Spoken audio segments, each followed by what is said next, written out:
Okay, got that working.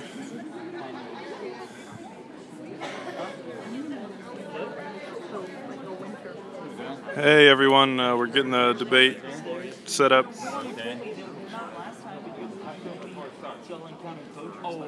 Just a few more minutes. Yeah, we'll be ready in less than 5 minutes. Kind of wish I had, but I do have a soda.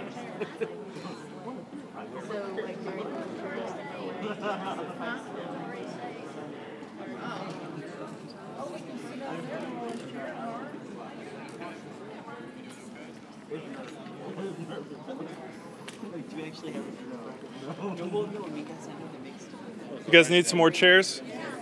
Marshall Secular Student Alliance. Oh, Marshall Secular Student Alliance. Okay, once it starts running out of batteries, there's a little switch there that'll do the second battery. Okay. And then if worse comes to worse, you just plug it in. Oh, you oriented it this way? Yeah, maybe you should just do that now. Sorry. Oh, no, you're fine. I'm just trying to make sure this will all work. Here, I'll take it there. Yeah.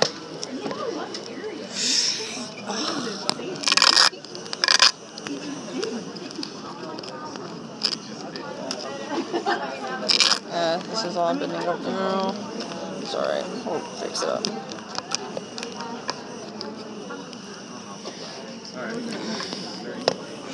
It's not wanting to stay up. About 2 minutes.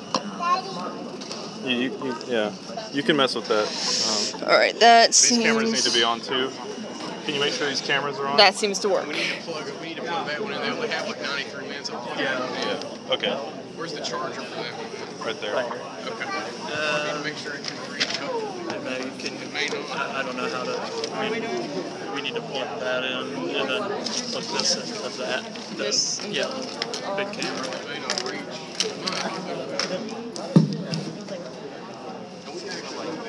Well, I can't reach it. If we put it over top of the chair. Oh, yeah. Maybe you pick the chairs up and put it underneath the. There we go. You think that'll do it? Where do we plug it in at? Right here on the side. I'm sorry, right. Make sure it's right. Okay. There you go. Okay, now everyone be careful where you step if you're walking around here. Don't trip on it. Hey Maggie. This over slightly. I'm gonna move this one over slightly. You know how to zoom in with that? Just No. touch the screen. I don't. Like that. It's not cooperating. Oh, maybe you can't. Maybe Oh, there it is. Oh, okay. It did zoom in, but now it's Or now we're looking at someone's head. yeah. So There we go. okay, that looks good. Yeah, that looks That good. looks good. You just want it on you, or because you can't see much of the presentation? Well, I want it actually on the PowerPoint as well Okay. during our first. It doesn't matter if they can see us. Yeah, the PowerPoint would be better. But if all else fails, just Because then this is zoomed in too much.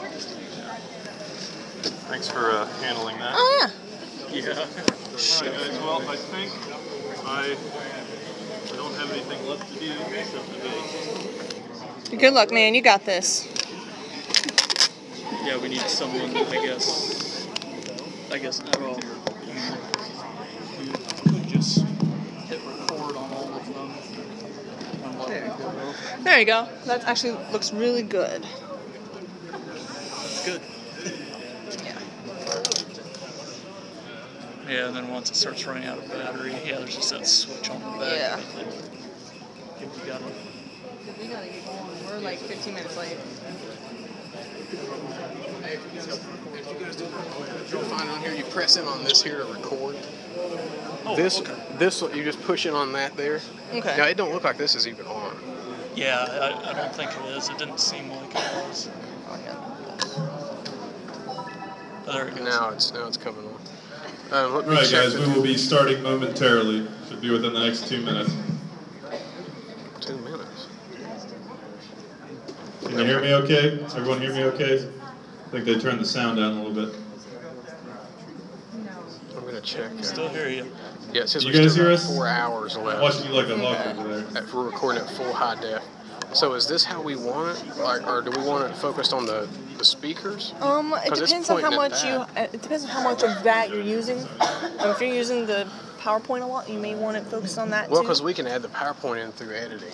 Okay. You know what I mean? I mean, as So- long as you can do that, because I don't think we yeah, can. we can. We can for free. I have a buddy who can do it for free. Oh, so. then yeah, do what So, you need. Yeah, do you want what to focus need this to do. more on the speakers then? Then you may want to focus on you then, on the speakers. I'll do Because he can even this. send you his PowerPoint since he knows you if Right, you need it. absolutely. That's what So, we're but gonna we, for our live stream, need to focus it on this Yes. PowerPoint as I well. got you. So that You you also both be of you are working seeing now. in it. Right. So whenever you guys are ready, it's this button last here group to start before it. you, The switched cameras are all the mics identical. to They're the not two same different time. model cameras. Okay. So it wasn't working. Yeah? Is the phone set up correctly? Yes. Okay. So we good? We Great, good? thank you very much. So there shouldn't be that interference. Okay, this needs to be.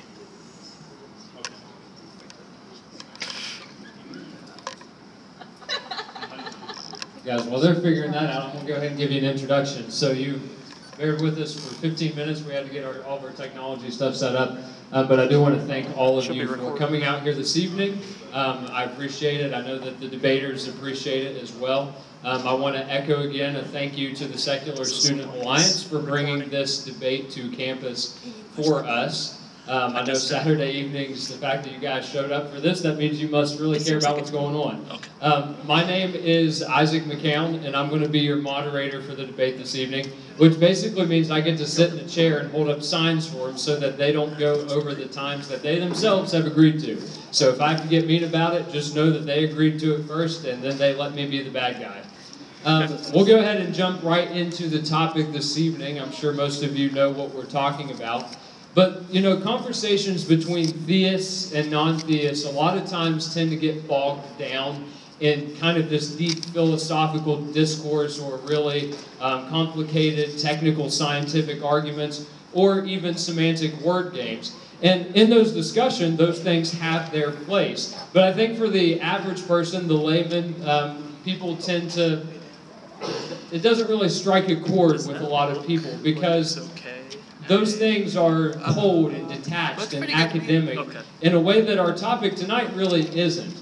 You see, morality is something that hits each and every one of you, and me as well, where we live. Because we all make moral decisions every single day, lots of them. And so, because of that, you're going to find that this is a topic that probably will resonate with you a little bit more than some of those scientific topics that you might typically hear between two people like we have up here on stage tonight. In fact, these discussions about morality go back centuries. You can find that as soon as people in philosophical and religious circles started talking about religious and philosophical things, morality was on the list. It was one of the things that people would talk about.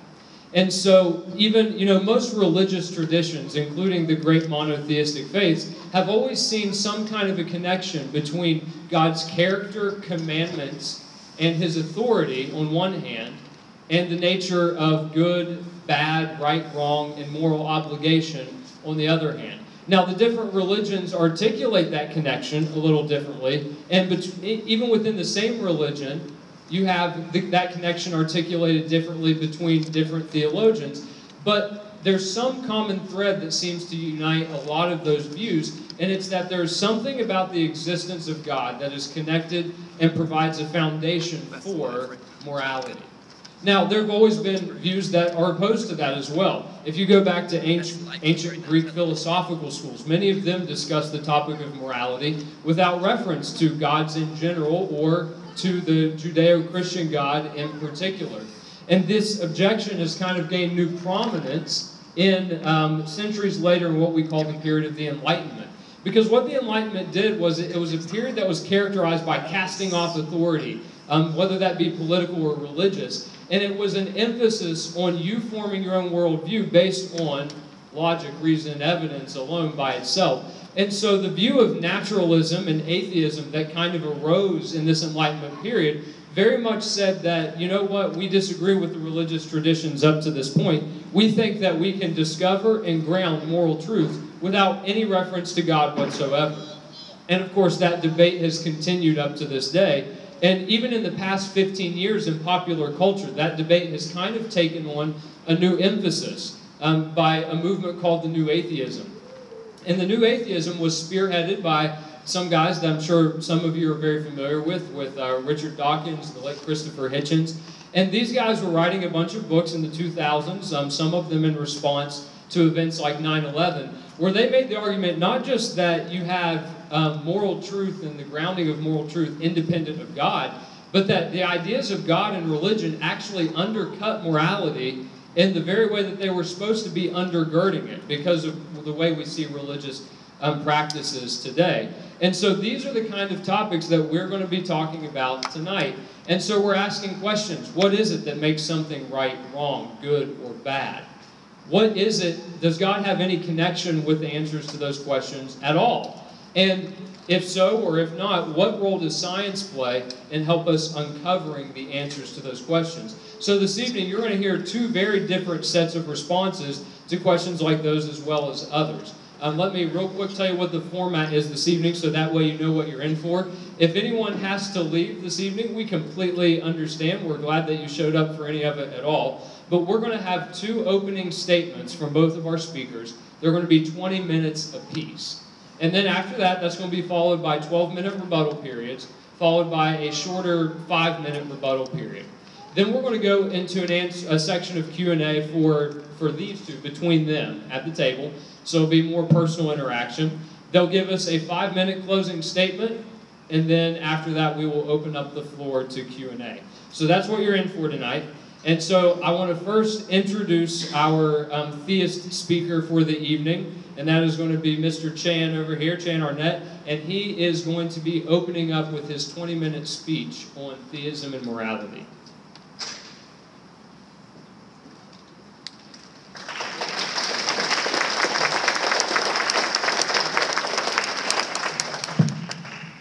I'm a little short. Can you guys, is this okay? Can you guys hear me okay? All right. I might just hold this. See if this is that better? Yeah. Okay, good. And now I've got to do this. This might be a little difficult. All right, we'll try this. All right. First of all, welcome. I want to thank everybody for coming out, and I want to thank Isaac for being our moderator for that great introduction, and also want to thank the Secular Student Alliance for everything they've done here this evening. I really appreciate you guys. Thanks a lot for getting all this set up and all the work that goes into it. And also want to thank Adam as well. He's been really helpful in our discussions on trying to make this to where it's not just where we understand each other, but where you guys can follow what we're saying too. He's been a big help. So I want to thank him for that this evening as well. And I also want to thank my wife. She's not expecting this, for helping her. This is probably like her 40th time hearing my opening statement, so pray for her.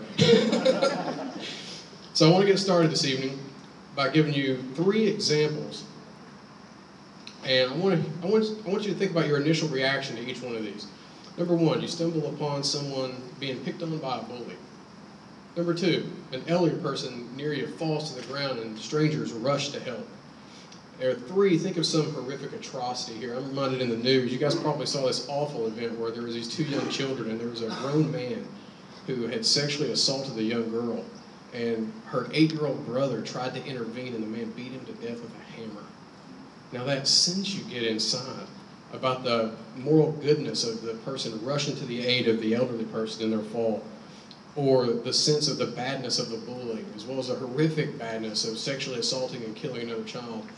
Now this sense has to do with moral value, or good and bad. Now the other sense you get when we see the bullying taking place, or we see our sister or someone else being assaulted and we feel we ought to intervene, that has to do with moral obligation. Now tonight, what I'm going to offer is that theism is the best foundation for these deeply ingrained moral values and obligations. And that naturalism or atheism doesn't have an adequate foundation for these things. Now I'm going to leave it up to Adam tonight to make his case for atheism in this issue. So let's move on to the theistic case. Now first, I want to talk about objectivity. Now, to make the most of our pre-philosophical commitments, namely these deep-seated moral values and duties that we all have, we need what's called objectivity.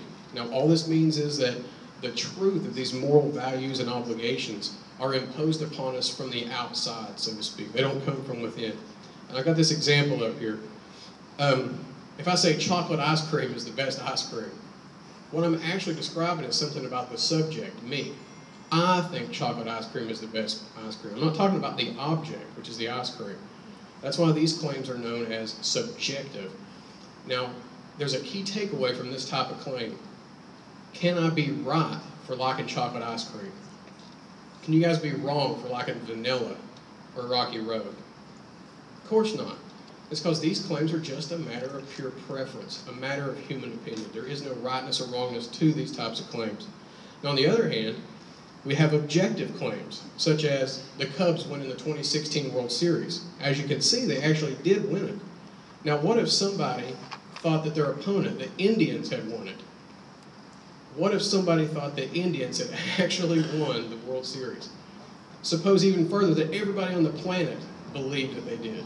Everybody on the planet would be what? Wrong. That's because the truth of these type of claims, when they're objective, obtain independent of human opinion. Okay? Now, the question is, are moral claims, on the other hand, are they subjective, where there's no rightness or wrongness, just a set of preferences? Or are moral claims objective? They're truth, they're valid and binding, independent of human opinion, where there is definite rightness and wrongness. Now, our deep-seated moral experience tells us that there are at least some things that are right or wrong or good or bad, morally speaking, independent of human opinion, such as torturing children for fun. That is objectively, morally wrong, no matter who says it's okay. Now, if you're committed to this evening, then theism will be your best option, as naturalism struggles with objectivity and really strikes out when it comes to moral obligation. And we need objectivity to account adequately for any of our objectivity to adequately account for our moral experience. Now, not only do we need objectivity, but we need to account for moral goodness and moral obligations, which I've mentioned. So what about goodness itself? Have you ever thought about where it is, or what it is, and where does it come from? Well, Plato, in his work Republic, identified a realm of immaterial and eternal entities known as abstract objects. Now, we're not getting into a lesson on that this evening, but one such example is goodness. Plato thought that something known simply as the good was just out there somewhere, just existed out there. And this ultimate good that Plato described, by which all other goods were judged, was not too far off from the truth, except that rather than some abstract object existing eternally, what if God himself is the ultimate good? So this makes good personal. This makes much more sense and accords well as an explanation of moral goodness. Whatever accords with God's nature is good, because he's the ultimate good. So it's always in reference to that, whether it's good or not. So whatever strays from it and falls short of it is bad. Now, this would mean that goodness isn't independent of God, but rather wholly dependent upon him, as he is the ultimate good Plato was trying to describe. Now, what would also be in order here is to mention what I'm offering tonight rests on the foundation of what's called classical theism, the conception of God as a maximally great being. In other words, this is a being who's maxed out in great-making properties, and goodness would be one of these properties.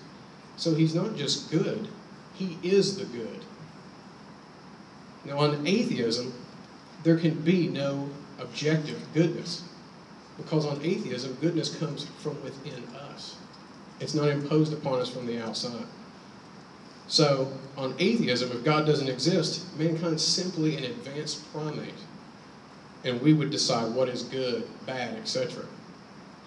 And good would be up to each individual or society, and that can differ, as we obviously know, but it's also highly problematic, as we know.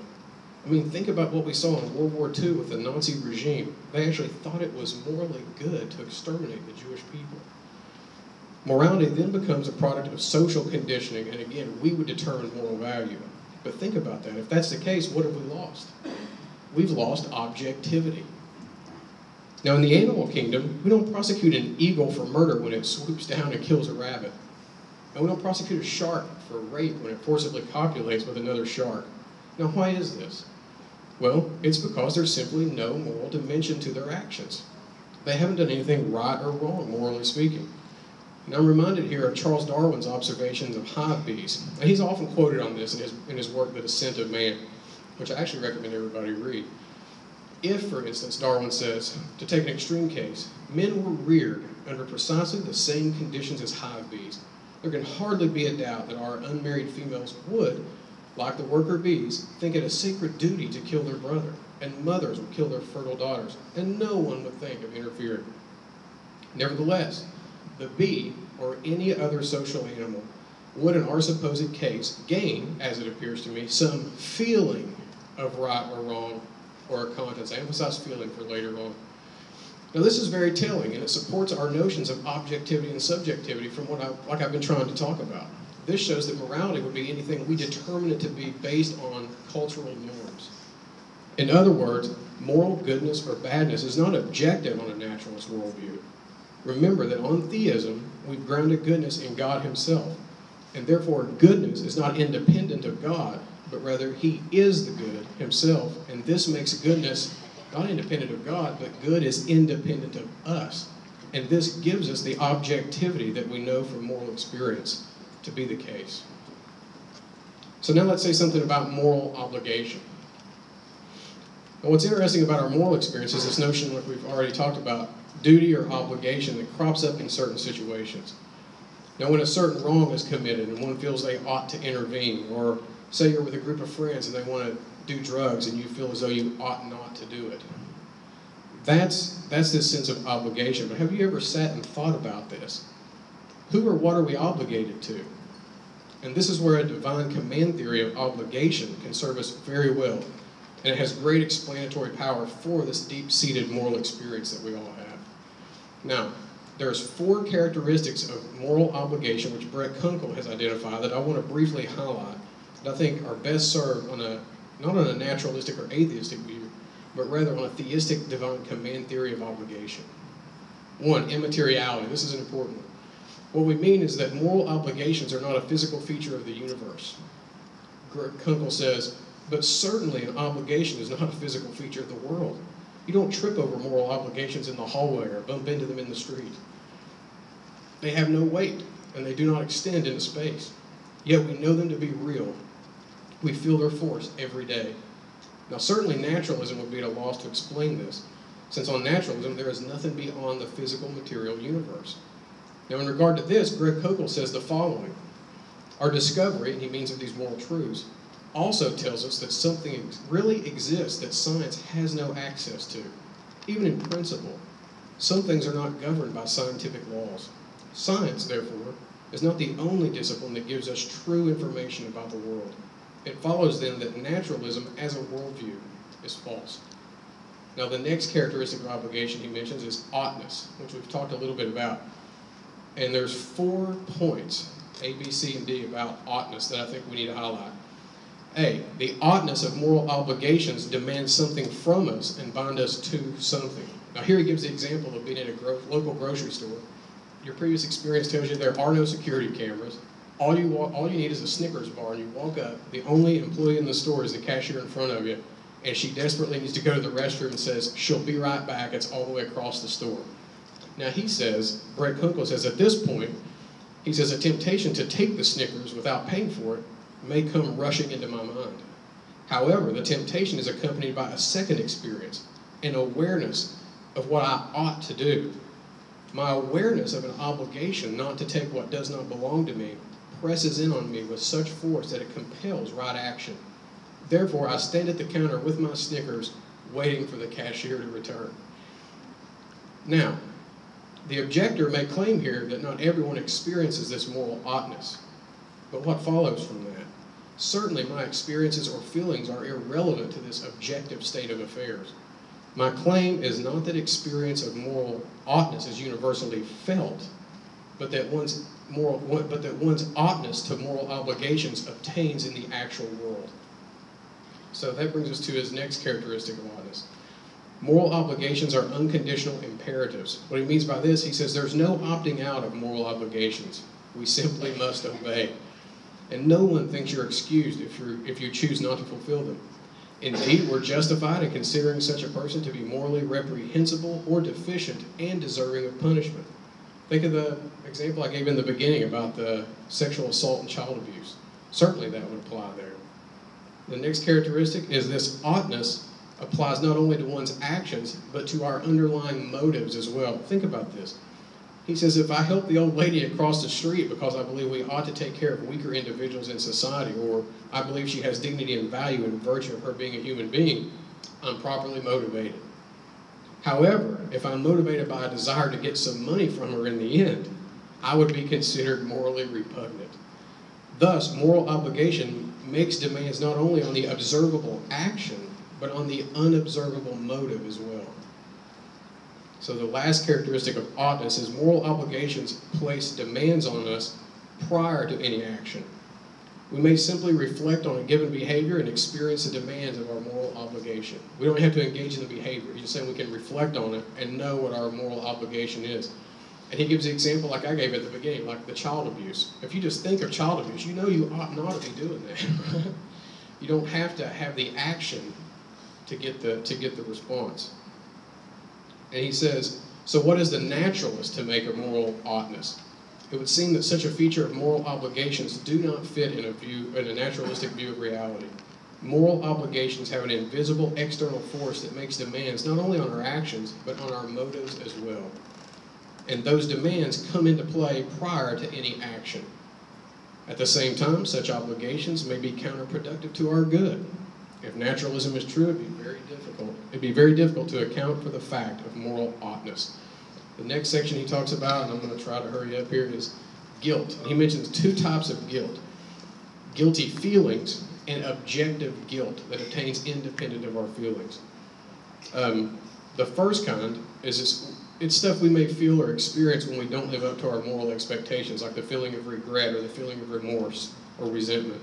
These all may result from failing to live up to our moral obligations. The second type is what we're interested in, what's pertinent to our discussion tonight. And in regards to this, he says, in this sense, guilt refers to an objective state of affairs. In virtue of an agent's moral failings, he has done something wrong, and as such, deserves appropriate blame and just punishment. The guilty person, in this sense, may not recognize or even admit guilt, but the objective fact of their guilt remains nonetheless.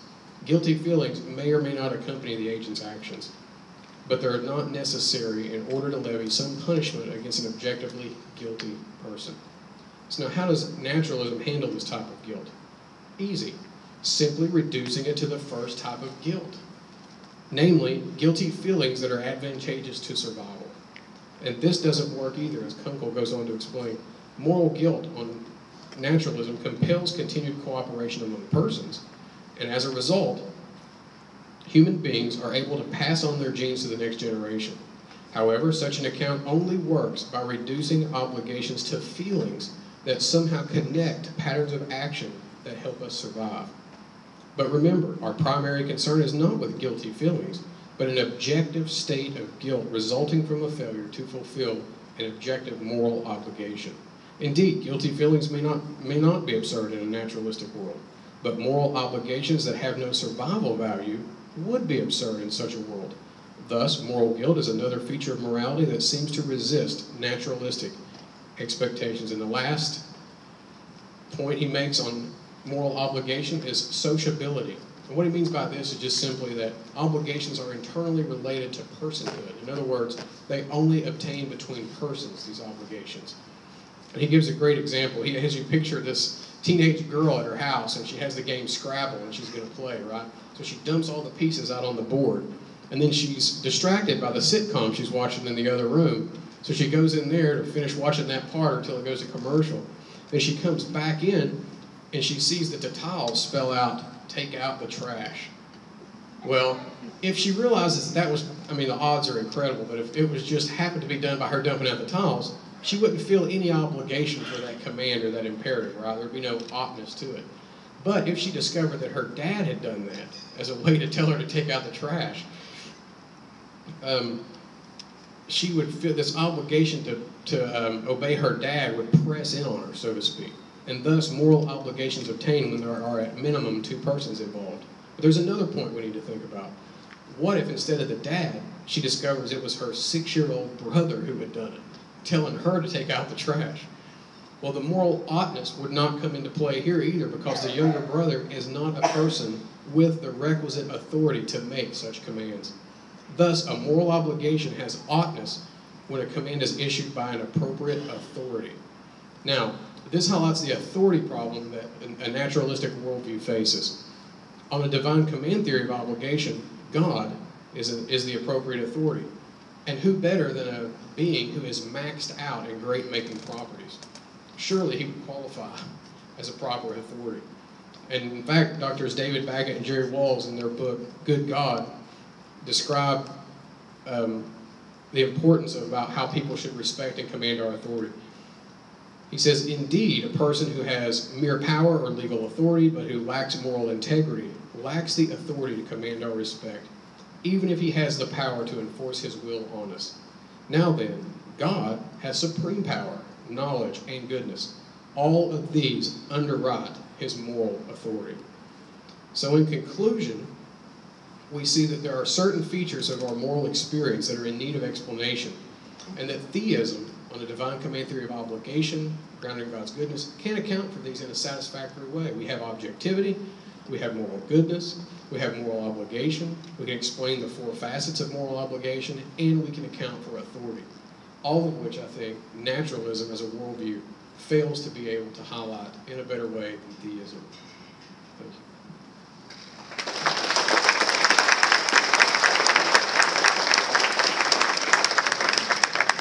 Thank you, Shane, for that. Next up, we're going to have Adam presenting the atheist viewpoint this evening. Adam, your 20-minute opening speech.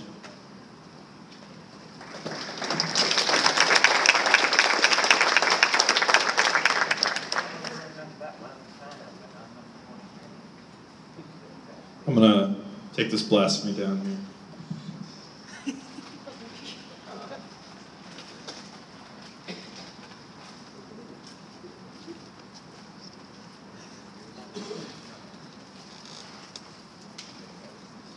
So I'm gonna start my presentation with a short video of Neil deGrasse Tyson talking about the importance of science in our modern society. Okay.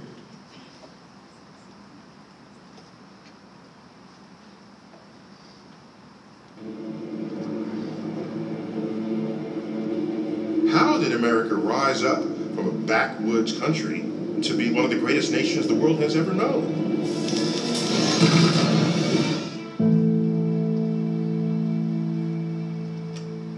We pioneered industries.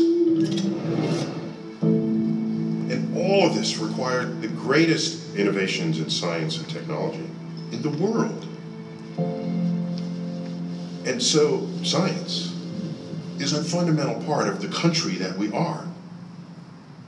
But in this, the 21st century, when it comes time to make decisions about science, it seems to me people have lost the ability to judge what is true and what is not, what is reliable, what is not reliable, what should you believe, what should you not believe. And when you have people who don't know much about science, standing in denial of it and rising to power, that is a recipe for the complete dismantling of our informed democracy. Let us demand that educators around America teach evolution not as fact, but as theory. Increasing number of parents showing skepticism about vaccinations. Voters have approved a ban on GMOs. Call climate change unproven science. That's not the country I remember growing up in. Not that we didn't have challenges. I'm old enough to remember the 60s and the 70s. We got a hot war and a cold war, civil rights movement, and all of this was going on. But I don't remember any time where people were standing in denial of what science was. One of the great things about science is that it is an entire exercise in finding what is true. You have a hypothesis, you test it, I get a result. A rival of mine double checks it because they think I might be wrong. They perform an even better experiment than I did and they find out, hey, this experiment matches. Oh my gosh, we're onto something here. And out of this rises a new emergent truth. It does it better than anything else we have ever come up with as human beings.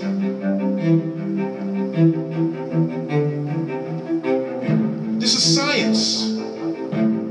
It's not something to toy with. It's not something to say, I choose not to believe E equals MC squared. You don't have that option. When you have an established scientific emergent truth, it is true whether or not you believe in it. And the sooner you understand that, the faster we can get on with the political conversations about how to solve the problems that face us.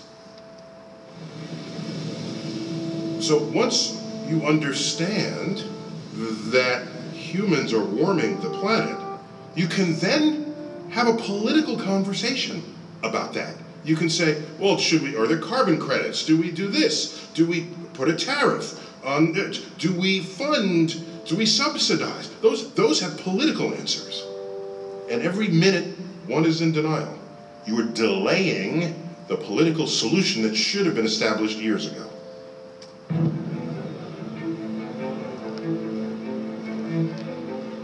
As a voter, as a citizen, scientific issues will come before you. And isn't it worth it to say, all right, let me at least become scientifically literate so that I can think about these issues and act intelligently upon them. Recognize what science is and allow it to be what it can and should be in the service of civilization. It's in our hands.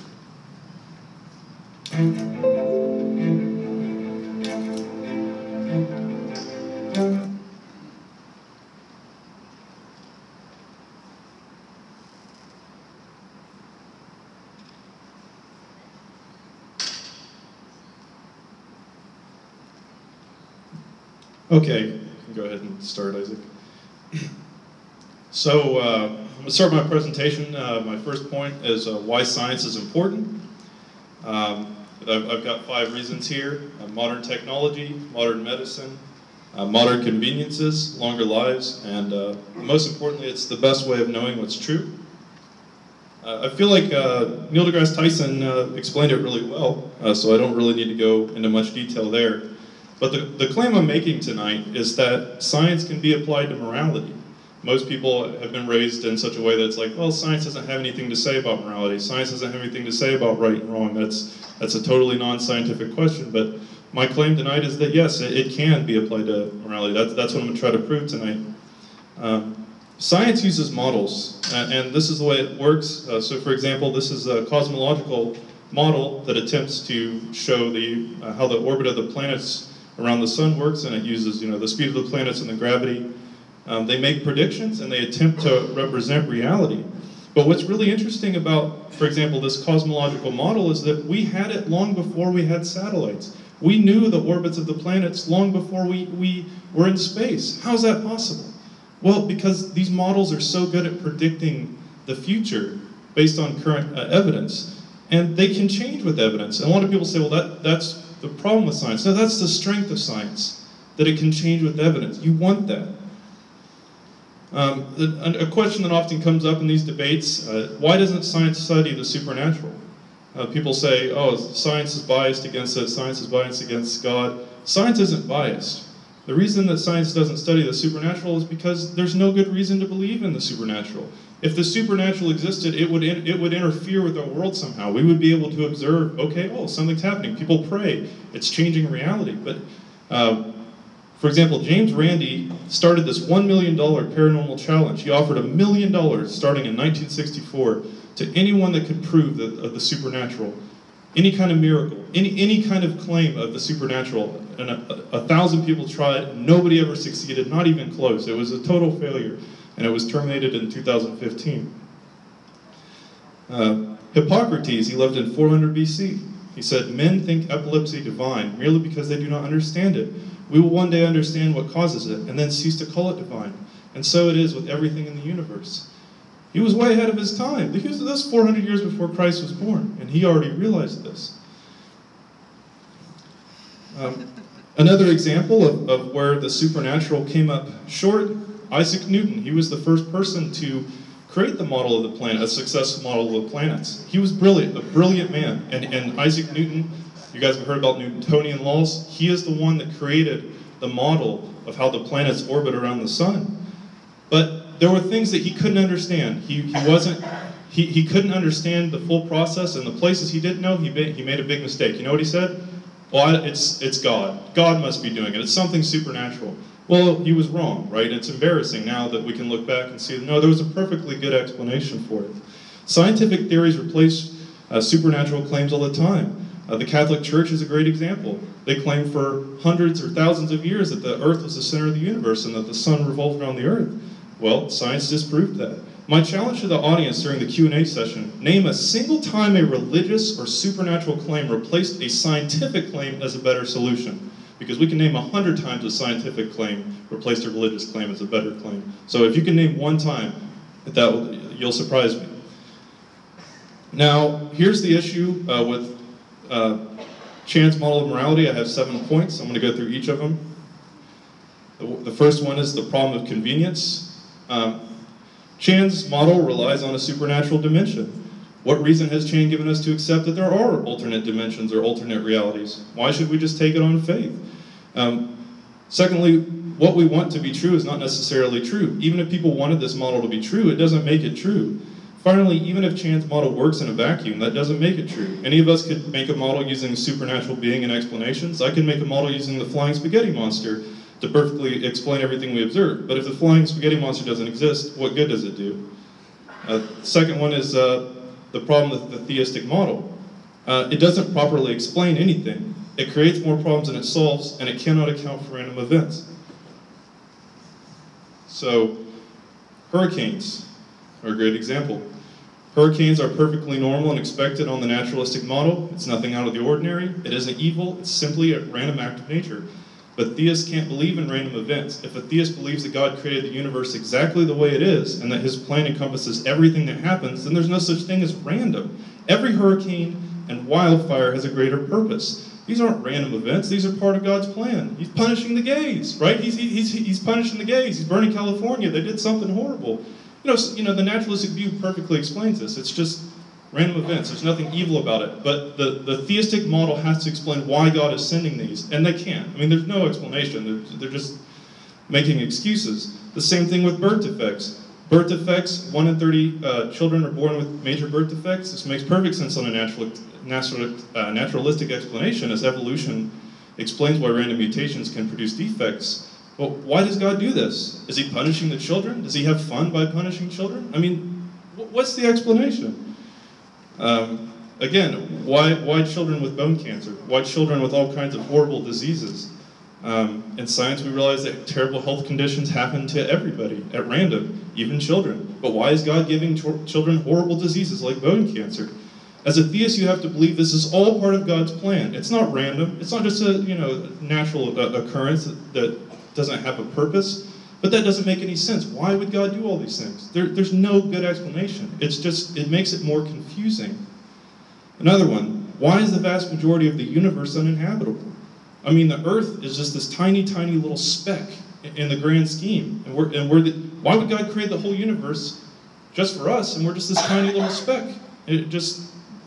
And the rest of the universe we can't inhabit.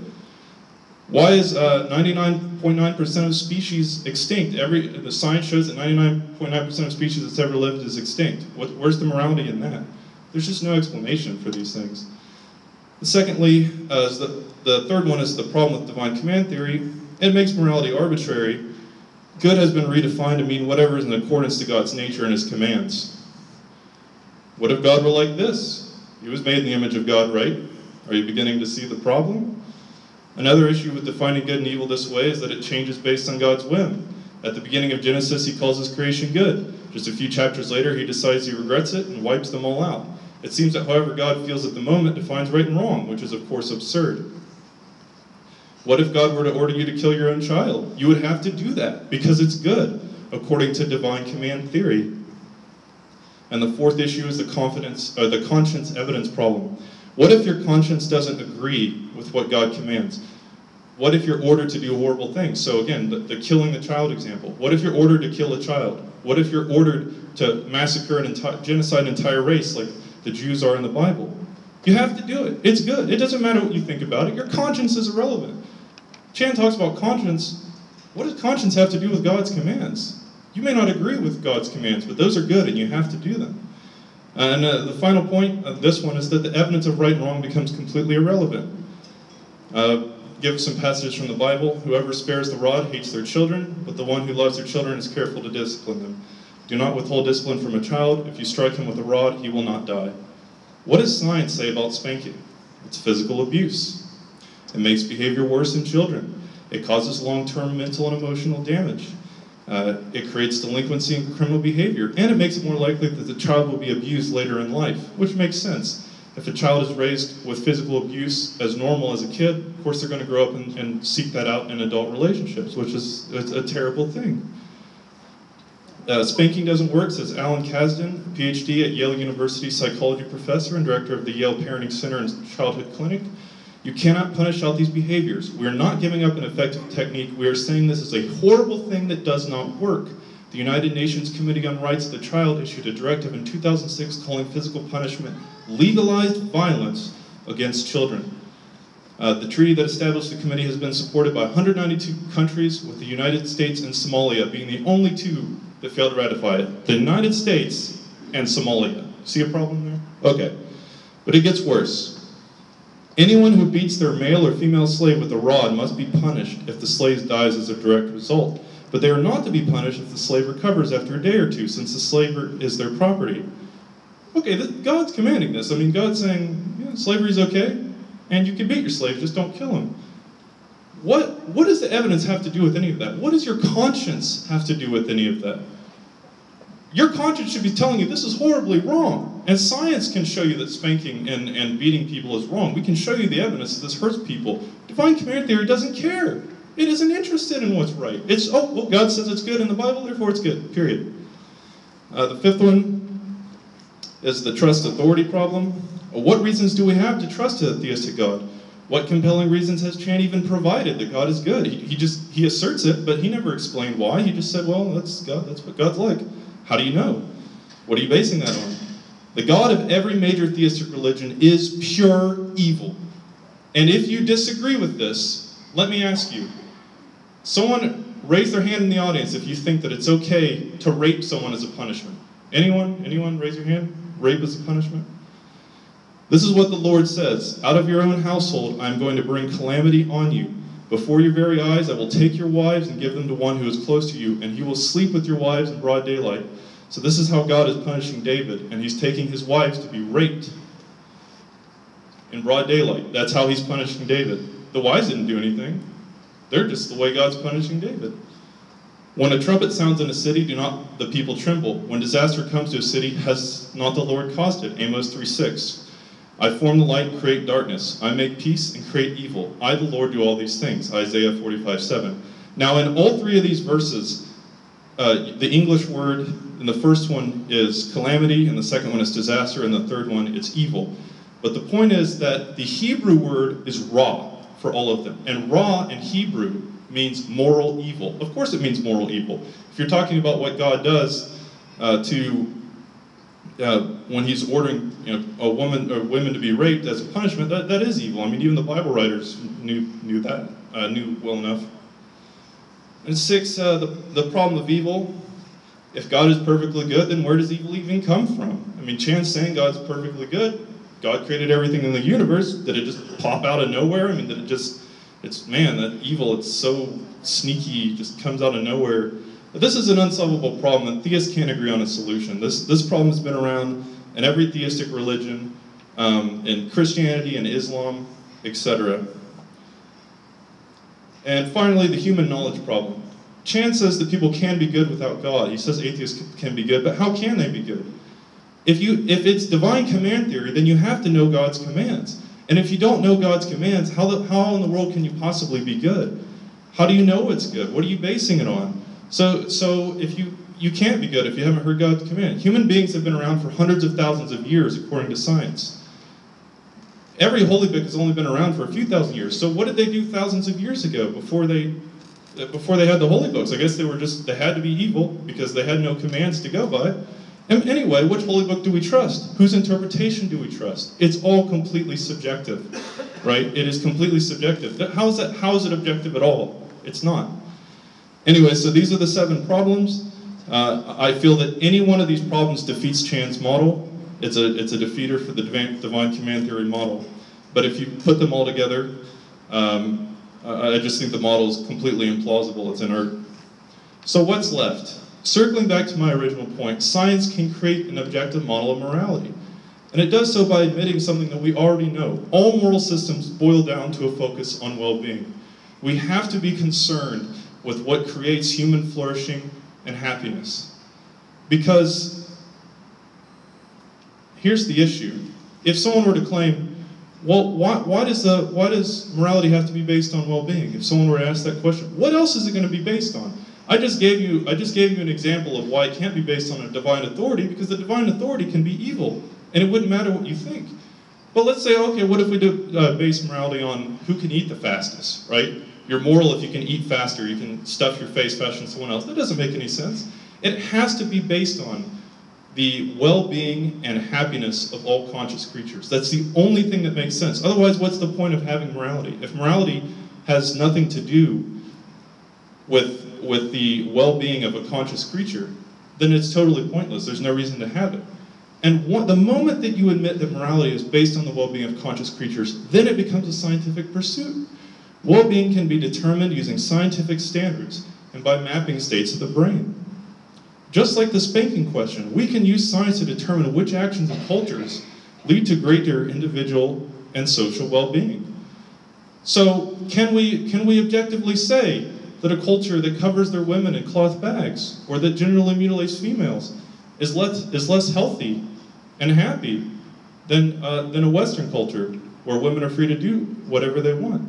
Of course we can. You can judge. You can quite easily see the psychological effects that these cultures have on their population objectively. It's not an opinion. You can objectively see, for example, the effects that spanking has on a child. So once you turn to science for this question, yes, you get objective answers, the same way that science comes up with objective answers for everything else. As a final point I want to make, the point of the debate tonight is that we're comparing these two different models, Chan's theistic model and my secular model. And you as the audience decide which model is better. Do you want to go with Chan's model, which there's a divine dictator, authority figure, and everything he says and commands is good, whether or not you agree with it, even if it's horrible? Or a model that's based on science and evidence, and that your own conscience comes into play, your own notions of right and wrong have everything to do with morality, and that we can come together as a global society and understand the difference between right and wrong and make the world a better place. Thank you very much.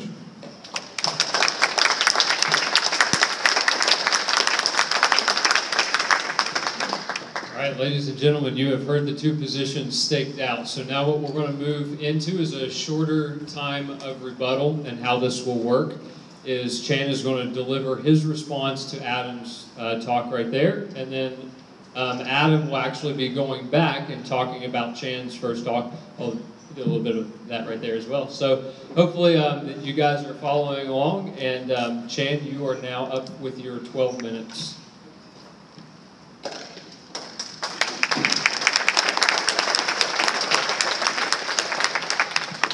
All right, everybody hear me okay? All right, now first off, what I want to do is remind everybody of our thesis tonight, right? Remember, the thesis is to compare two different models, not argue for one or either of the models. So that's why in my opening statement, I didn't press Adam for arguments for atheism or for Darwinism or anything like that. What I want to know is his model, can a naturalistic model account for the things we've mentioned in my presentation that are features of our moral experience, and I'm offering in an objective sense in the real world, and I'm offering that we can't, because a lot of what Adam said largely is irrelevant. Now, I will say this, he thinks it is because at the end he redefines goodness, right?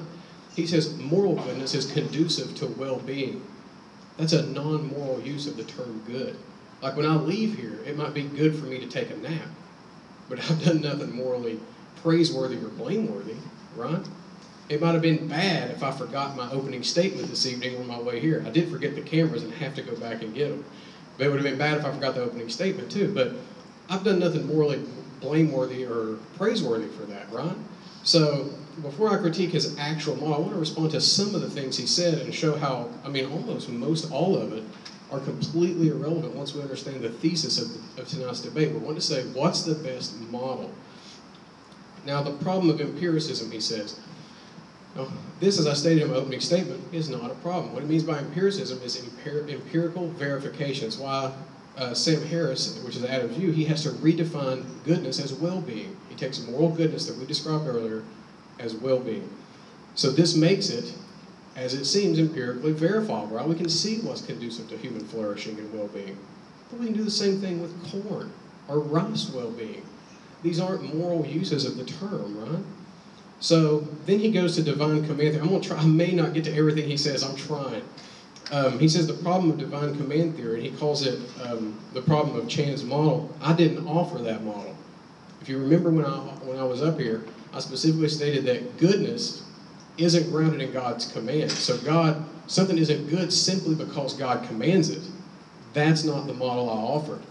Something is good in that it accords with a perfect being's nature, the standard for goodness. How it accords with that is what makes it good. What makes it obligatory is God's command. I offered a divine command theory of obligation, not a divine command theory of goodness. This criticism is just wholly unwarranted and doesn't apply this evening to the model that I've offered. And then he talks about the conscience and evidence problem. And this is where he talked about spanking issues and like the beating of the slaves and things. Well, again, I'm not arguing for God's existence tonight. I'm saying, given this model, does it explain our moral experience better than a secular model? Now, Adam has went off and tried to say, well, on Christian theism, this or that, or on this thing, this is how it is. Well, that's not what we're arguing tonight. Or I would have prepared a statement, an opening statement, where I would argue for God's existence. I would give all these different arguments. I wouldn't just be talking about which model is the best and trying to show that. So these are largely irrelevant. But as far as the spanking does go, I do want to say this. Even if that were true, what we need to do is look at the historical context of these passages and say, what does the Hebrew mean? And we need to construct a case and say, does this literally mean spanking? Because if we press it that far, do you have to use a rod too, or would that be sinful if you used a switch or a belt? You know what I mean? So how hard do we press this based on the historical background? Or is this idiomatic Hebrew for just disciplining a child to put him in the right direction? So even if we were going to argue that this evening, which again is wholly irrelevant, we would need to construct a case just like we would from any other ancient text. This isn't special pleading for the Bible or anything like that. And we also need to do things, I wasn't going to get into the slave thing, but since he brought up the picture, when we talk about slavery, what happens is a lot of times the new atheists and people who hold these views similar to what Adams offers, they'll hold up these pictures from like the pre-Civil War era of the South where African Americans were treated as property and thought they weren't even human beings. And then you read these verses where he puts up about slaves being property and beating them and all this. You got to think slave, get that conception of slave out of your head. In the biblical text, in the Hebrew world, in the ancient languages, and in those ancient cultures, slave in the Hebrew culture simply meant an indentured servant. People sold themselves into slavery to pay off debts. And as you remember in the text, every so many years, all debts were off, all debts were canceled, and they were free. Or they could stay by choice. So, get the notion of slavery from the South out of your head when you read these biblical narratives. That's pressing something into the text that's just simply not there. The Hebrew word for property means money. I don't have time to get into the context here because number one, it's irrelevant, but number two, we would just be debating on that all evening. But I would invite you to look at a book called Is God a Moral Monster by Paul Copan. He deals with these at length, and there's even references where he deals with other scholars who take opposing positions, who even agree with his analysis of the text, even though they don't have a supernaturalistic worldview. But again, that's not the debate tonight. So then he talks about the trust and authority problem. Well, here he's asking me for reasons as to why we should take God as an authority. Well, remember, we're positing which of you is the best. We're not arguing for the view which of you is correct. That's just not on the table tonight. Or I would have given reasons to think God's good. What I'm saying is on a model where you have a maximally great being, does this work? Does this explain our moral experience? And I think, yeah, it does. So we don't need to get bogged down in detail as to why goodness and all that. That's irrelevant to tonight's debate. Then he mentioned the problem of evil in passing, and I had something prepared for that. But he says here that it's highly improbable that God exists given the amount of suffering and evil in the world. And we've talked about this in personal correspondence too. But his existence would be improbable compared to what? Because remember, I'm not arguing for God's existence tonight. That's not the case we're making now. We're saying which model is the best given the foundational assumptions of each view. I'm not going to press Adam tonight to give me an argument for atheism tonight, because that's irrelevant. I want to say, okay, given the assumptions of your view, show me how it best explains our moral experience and moral realities. Can it account for them better than the model I'm offering? I'm not asking you to, I'm not going to press him for Darwinian evolution or the truth of that. I'll grant it to him for sake of argument. How does it work on your model? Show me how it works the best. Then he talks about the human problem. And he says that without any, like how could we know? Well, let me go to the knowledge problem. There were so many things I wanted to get to here. Let me go back one more time. I remember him mentioning that science can tell us about morality. Now remember the Greg Koukl quote I gave, where he actually says, I've got it here somewhere, I promise. Greg Koukl said, our discovery of moral rules also tells us that some things really exist that science has no access to, even in principle.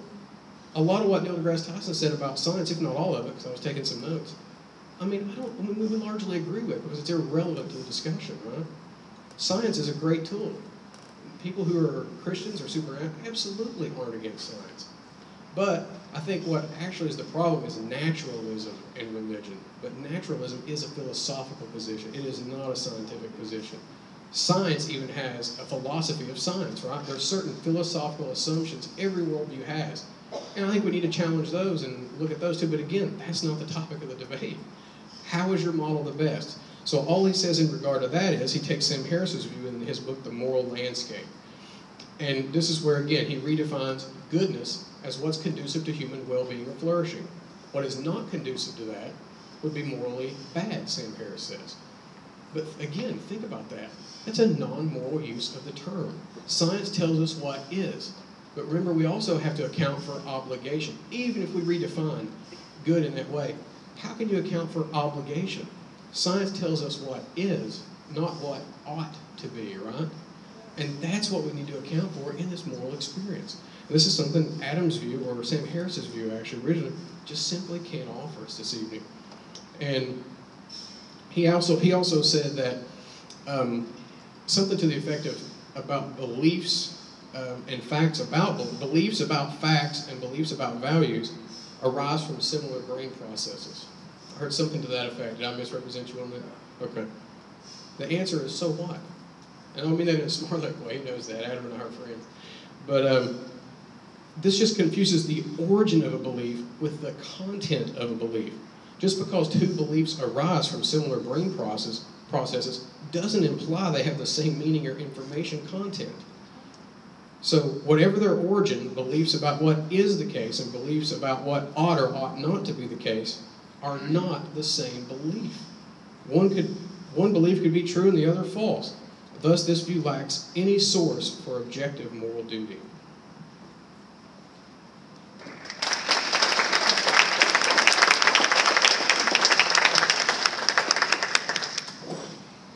All right, now Adam's back for his 12-minute rebuttal. Okay. I'm mostly going to address what Shane just said. I don't have much to say about his opening statement. He accuses me of redefining goodness. All I have to say to that is, what? He's redefined goodness as whatever God's nature and God's command. That's not how we think of goodness. What we normally think of goodness is how we treat each other, how loving a person is, how compassionate they are, how human they are. What does goodness have to do with God? He's redefined goodness as to say, well, God's nature is goodness, and whatever God commands, you're obligated to do. In fact, he made this distinction. He said, well, no, I'm not. He said, you're criticizing divine command theory, but I'm not saying that goodness is based on God's commands. It's based on his character. But then he's also saying God's commands are based on his character. So it's semantic, right? God is commanding based on his character. Whatever his character is like, those are the things they're commanding.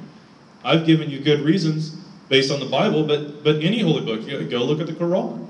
Go look at the Torah. Go look at any holy book, and you will see that the nature of this God is pure evil. So I'm not the one that has defined evil. Like I said before, goodness has to have something to do with well-being. It has to have something to do with the flourishing of conscious creatures. Otherwise, it's worthless. If all goodness has to do is pleasing God, who could order you to do horrible things, as he does in every theistic book, just pick your God, then it becomes completely arbitrary. It has to be based on well-being, because that is the only way our intuitions can come into play. And it's the only way that we can look at the evidence. Which brings me to my next point. He just completely dodged the whole thing about spanking. Like when I say, look, this is what science says about spanking, this is what the evidence shows, he can't deal with that. There's no way for him to deal with that, because if God says spanking is good, then it's good. If God says beating your child with a rod is good, then it's good. It doesn't matter what the facts show. It doesn't matter if we can say, wow, this is causing long-term psychological damage to the children. Oh, doesn't matter, because God wants it, so it's good. Do you see the problem? It doesn't matter how horrible anything God commands is, it's good. I'm not redefining good, he's redefining good. We don't think of good as some arbitrary command. We think good as in terms of behavior, in terms of how one promotes well-being in society for themselves and other people. Something we need to talk about. When Sharon says something is objectively moral, I'm assuming he means that it's good for all people, all times, all situations, right? That objective means that it's true regardless, it is always true regardless of human opinion or what anyone thinks. So if slavery is always wrong, why was it okay back then? He says, oh, indentured servitude. Is that okay? I mean, is it okay to kind of own people? Is it okay to beat people that you kind of own? That, you know, what if they have a fetish for being beaten? I mean, does it make it okay then? I mean, if it's objective, it's always wrong. He goes, well, let's go back and look at the historical. What? Who gives a crap about the historical context? If it's wrong now, it was wrong back then. And he can't say it's objective if morality has changed. When you go, well, all that stuff in the Old Testament, blah, blah, blah. Well, okay. Why? Then it's not objective. Then it's subjective. When we're talking about the Jewish culture, it was okay then, subject to the Jewish culture. Now it's not okay. Well, that's not objective at all. But that's basically what he's asking us to do. And he says, well, no, they weren't their property. In that verse I showed you, it said, it's okay to beat your slaves as long as you don't kill them. They are your property. He's contradicting the Bible. And I know that he's not defending the Christian God tonight. But what I'm saying is you can look at any holy book and you will find verses that are just this evil.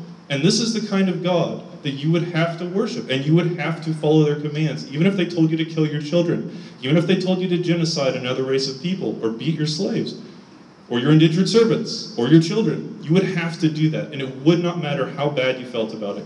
Your guilt and your intuitions would be completely irrelevant.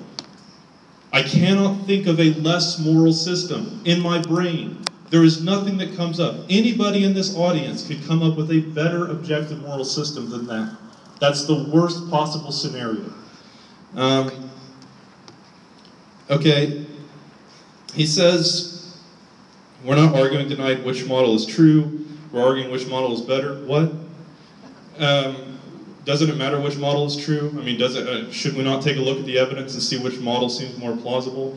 Like I said, a chance model could be true in a vacuum. I can make an argument for the flying spaghetti monster that fits all the data and say, wow, look how well I made this model. It works perfectly well. I made sure that it conforms to all the data and evidence. That doesn't make the flying spaghetti monster real. It just means I'm really good at making, imaginary models. So if we're not concerned with what's true, then what are we here for? Why are we debating? I mean, what's true is just as important as how well the model works. You have to show that the model is true. You have to show that the model coheres with the data, and this is why in my first, or I guess second point, I showed that the theistic model has all kinds of problems just explaining basic questions about evil, like hurricanes, like the hurricanes that have been hitting recently, or the wildfires. These aren't caused by man. I mean, it's easy to say free will, free will, free will, oh, it's free will, problem solved, get out of my face. But what about natural disasters? I mean, God causes those. They didn't just come out of nowhere, someone did it. So God's responsible in some way. How does theism explain this? It can't even begin to explain where evil comes from without admitting that God is responsible and that God is capable of evil, as the Bible says, and as pretty much any holy book says.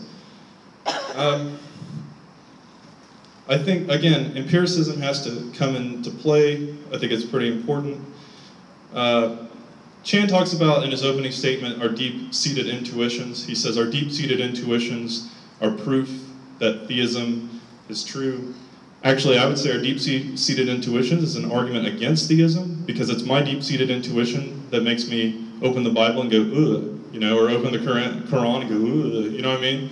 It's your deep-seated intuitions. I encourage all of you in here to read the Bible. I encourage you, from beginning to end, don't listen to what your pastor says, don't listen to what your friends say, don't take it on faith, read it.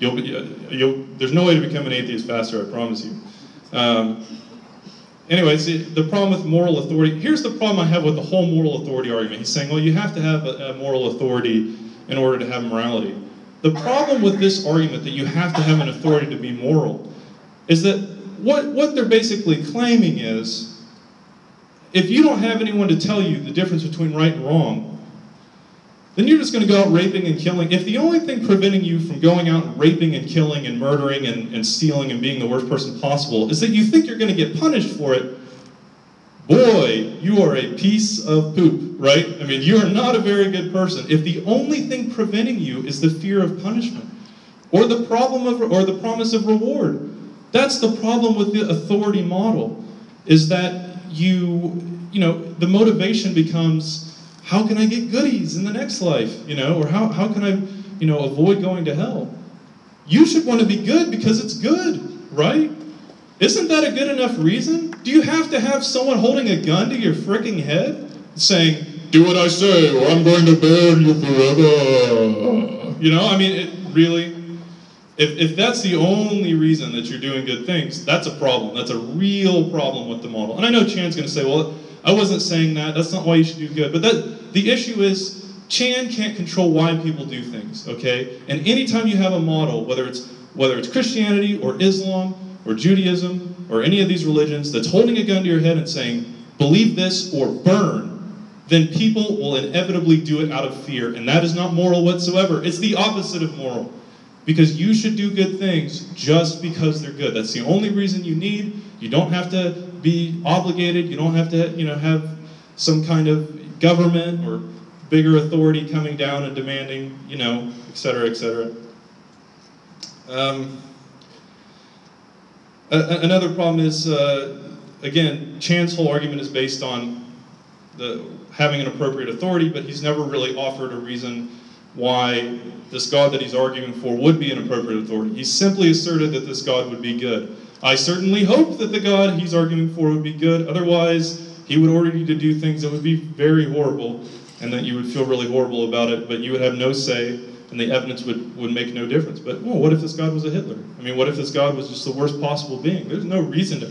When you see all the evil in the world, it's easy to imagine that this God could be evil. I mean, maybe we're just his little hamsters, maybe we're just kind of like his, or the world is just kind of his little plaything, and we're kind of like he's messing around, and we're just, he likes messing with us, kind of like in the story of Job. Anyway, the final thing I want to say is, you have to, in any description about good and evil, you have to care about what you observe. We cannot talk, I feel like Chan is trying to divorce his entire argument from reality.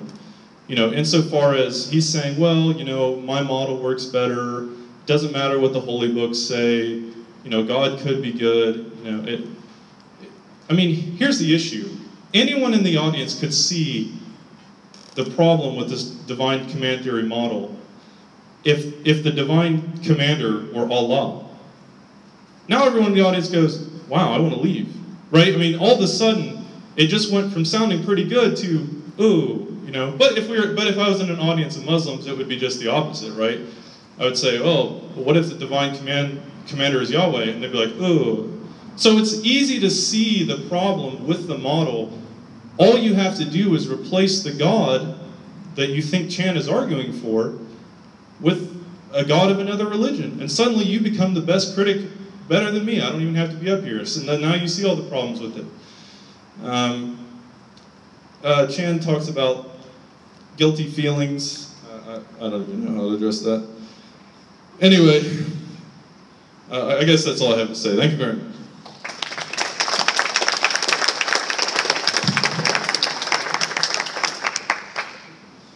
All right, so this is going to be a much shorter response, okay? So this is more, we're getting into wrapping up our thoughts on the different viewpoints. So Jay now has his 5-minute rebuttal followed by Adam's, and then we will let them kind of interact with each other at the table as opposed to speaking from the podium. So Jane, your 5 minutes.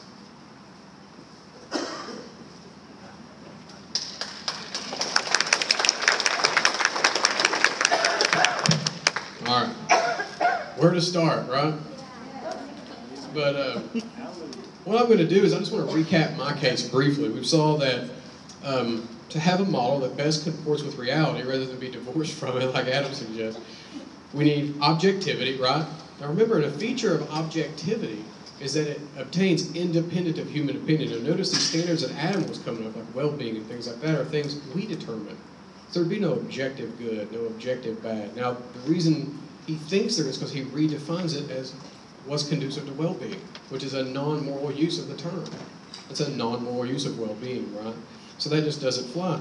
And then he didn't deal with my objections on the divine command theory. He just pointed to what's called secondary questions, right? So what we're trying to do, or what my case is this evening, is given, say, a naturalistic theology where you appeal to general revelation that everybody has access to. You don't appeal to special revelation, which would be like the Bible or the Quran or things he's saying. So after this evening, what one would do to complete this case, right? Because if you think that the issue was settled tonight, and if you would think that, say, a divine command theory of obligation best supports value and duties and things like that, then the secondary question would be, is to find out through special revelation as the next part of your case, whether that accords with the one you got from natural or general revelation, right? Or natural theology. So if you have a command that's evil, like Adam's saying, that would be something you examine in the next part of your case, which is not the case tonight. That's not on the table. That's not the thesis, right? We're not arguing for a particular brand of theism. We're arguing for a minimal theism with this as the basis, and does it best explain reality better than naturalism? If so, then we can move on to the second part of the case, where you look to see, because I think the next logical question after you've done that, and you think this establishes theism enough in your mind to pursue it, then you say, okay, well now I need to find out which version of theism is best, right? And then you would look at these secondary considerations, but those are just simply irrelevant to the topic tonight. Although important, they're just irrelevant tonight, but they're not irrelevant in general. In fact, they're very important. I've put a lot of time to study those too, and maybe we can do another debate on those in the future or sometime, because it seems like a good topic to go over. He also says, in regard to moral goodness, I didn't hear anything other than a redefinition in a non-moral sense of how we could have moral goodness on atheism. I didn't hear any of that. But again, it's a non-moral use, and it's a redefinitioning it out of existence into what we would normally think of moral goodness and badness. It's not an objective sense then, right? Or it's not moral, I mean. So now we've got the problem of moral obligation. I've not heard anything this evening on how we could have moral obligation on atheism. I just don't see how that would work on naturalism. Because remember, these things are immaterial and non-physical. Atoms want everything to be empirical, so by definition, these aren't accessible by that method. So they fall out of purview of that type of worldview. Now you could say, like someone like Eric Weilenberg, who's an atheistic philosopher of religion, hold to some kind of form of what they call Platonism, where Plato said the good just is out there existing. So could these moral values, but then you have all other kind of problems, and you do what they call you would hold to Platonism but be an atheist. You'd think there are at least some things beyond the natural physical world. And to me, to make that work on that type of atheism just doesn't seem to be the case, but I'm not going to get into it because Adam didn't argue for that. But I'm saying at least you could have objectivity, but you still couldn't have obligation. So I've not heard anything as far as how atheism could account for obligation. And I guess I'm close to out of time, so I guess I'll just leave it there.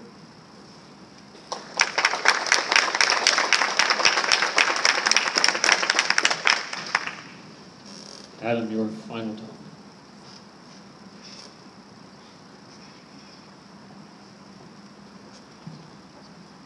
Okay, so I want to address some of the things he said that I guess I didn't get to. So he says, he says, well, how can science objectively investigate this? But I believe he admitted in his opening statement that if we are defining morality as well-being, that this is a scientific question, that we can investigate this in science. I gave some examples in my opening speech. The spanking question. We can investigate whether spanking is harmful to children. We can investigate whether generally mutilating young girls, as they do in many Arab cultures, is harmful to children. I mean, we can quantify well-being. It's possible, right? And just because it's not easy doesn't mean it's impossible. Okay, take the issue of health, for example. What does a doctor mean by health? Who defines health? He could say, well, who defines health? It's just everyone's opinion. But when you go to a doctor and they tell you, oh, you've got cancer, you've got some horrible disease, I'm sure you're going to take his opinion pretty seriously, right? Because we trust the experts. This is the strength of science, is that the experts are trained to find these objective truths, to find these objective facts. And so even though the term health is difficult to define, that doesn't mean that science can't pursue it, and that there's not an objective fact about health, just as like there's an objective fact about well-being. And if you doubt whether well-being should be the standard for morality, let me ask you a question. I want you to imagine a scenario which Sam Harris calls the worst possible suffering for everybody, at all times, for all conscious beings. The worst possible suffering, so hell. Everyone in the universe is in hell. They're suffering as much as possible at all times. Now, it seems to me that if you can say anything is bad, you have to say that is bad. And you have to admit that a situation where there's less suffering would be good. It would be a better situation than the situation in which we're all in hell. Otherwise, what does good even mean? If good doesn't apply to the situation where we're all in hell and suffering, and that it would be better for us not to suffer, then good is just meaningless. I mean, this is base level. This is a base level idea about well-being. And as soon as you admit that a world where people aren't suffering indefinitely is better, then you admit that well-being has something to do with morality, and science can investigate it. Again, he accuses me of redefining the term good. My claim from the very beginning is that the term good has always been synonymous with well-being. How well you treat yourself, how well you treat your neighbors, how much you love, how empathetic you are, how you treat your children, how you treat your society, how much you devote yourself to society, how much you work. It's all to do with the well-being of yourself and society. It has nothing to do with God. In fact, Chan has redefined good as living up to God's commands. But again, if God's commands are evil, then what? Then goodness is completely irrelevant. You cannot say anything about that's wrong. If Allah is the real God and He orders you to do these horrible things, you have to do them. That's good. It has nothing to do with with what you feel, or with what's true, or your intuitions, or the evidence, or the data. If it says spare the rod, spoil the child in the Bible, then you gotta beat your kids with a rod. That's what you gotta do. That's moral. Doesn't matter how evil it is. It does not matter what the evidence says. Can you see a problem with this? I don't know how to explain it any better. Moral obligation. He brought up moral obligation again. I tried to explain. If the only reason you're doing something good is because you feel obligated, you're not a very good person. Why can't we do good things just because they're good? Why do we have to have someone holding a gun to our head? I'm not saying that there's moral obligations on atheism. I'm saying there's moral duties. I think you have a duty to yourself, and I think you have a duty to your society. I think we all have those duties, and we realize that we do. But obligations in terms of having someone, holding a gun to your head, metaphorically speaking, you're going to go to hell if you don't follow my commands or believe what you're supposed to believe. No, I don't think you need that. In fact, I think that devalues morality. That trivializes morality by making it into do what I say or burn. That's not moral. That's the kind of thing you would expect from a Hitler, right? Not a loving parent or anything like that. And I'm very glad that there's no good reasons to believe that there is such a being, ordering us to do these terrible things. Thank you very much.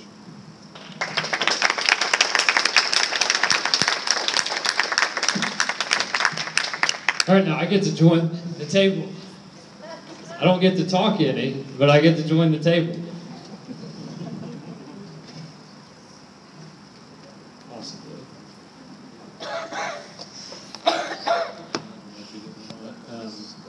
Well, you'll be talking all the time, so how about you two just pass the mic back and forth from me?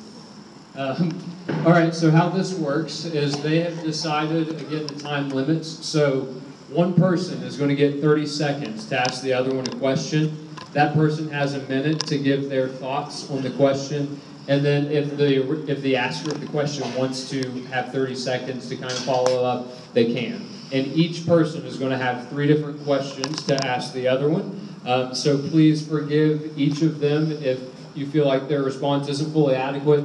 Minute isn't a lot of time, but the 3 of us also realize that a lot of you are probably getting tired at this point. So we decided to make this somewhat short. So keep that in mind as they're doing it. And guys, how did we decide who's going first? Rock, paper, scissors? Or... All right, well, Shane, here you go. All right. Let's see. I had a few questions. I wanted to ask you again about moral obligation. I want you to explain to me how moral, I know you tried to address that there just now, but how could you explain to me objective obligation? Because it sounds like what you gave me was just a subjective sense that these are created by cultural norms, is kind of what I heard, which would make them not objective, but subjective based on relations. I was just wondering how you would respond to that. Hello. Again, I'm not arguing that there are objective obligations on atheism. I'm arguing that you don't need them. What I've tried to argue is that if the only reason that you're doing anything is because you feel like you're going to be punished, which is what an obligation is, right? An obligation is where you're staring down a barrel and someone's saying, do this or else. I'm arguing that that minimalizes morality. It cheapens it. If the reason we're doing good is because we're obligated to and not because we want to, then it's not moral at all. If, you know, a person can do a lot of good things, but if the only reason they're doing them is because they feel like they're going to be punished if they don't, is it really good? I mean, that's an open question of the audience.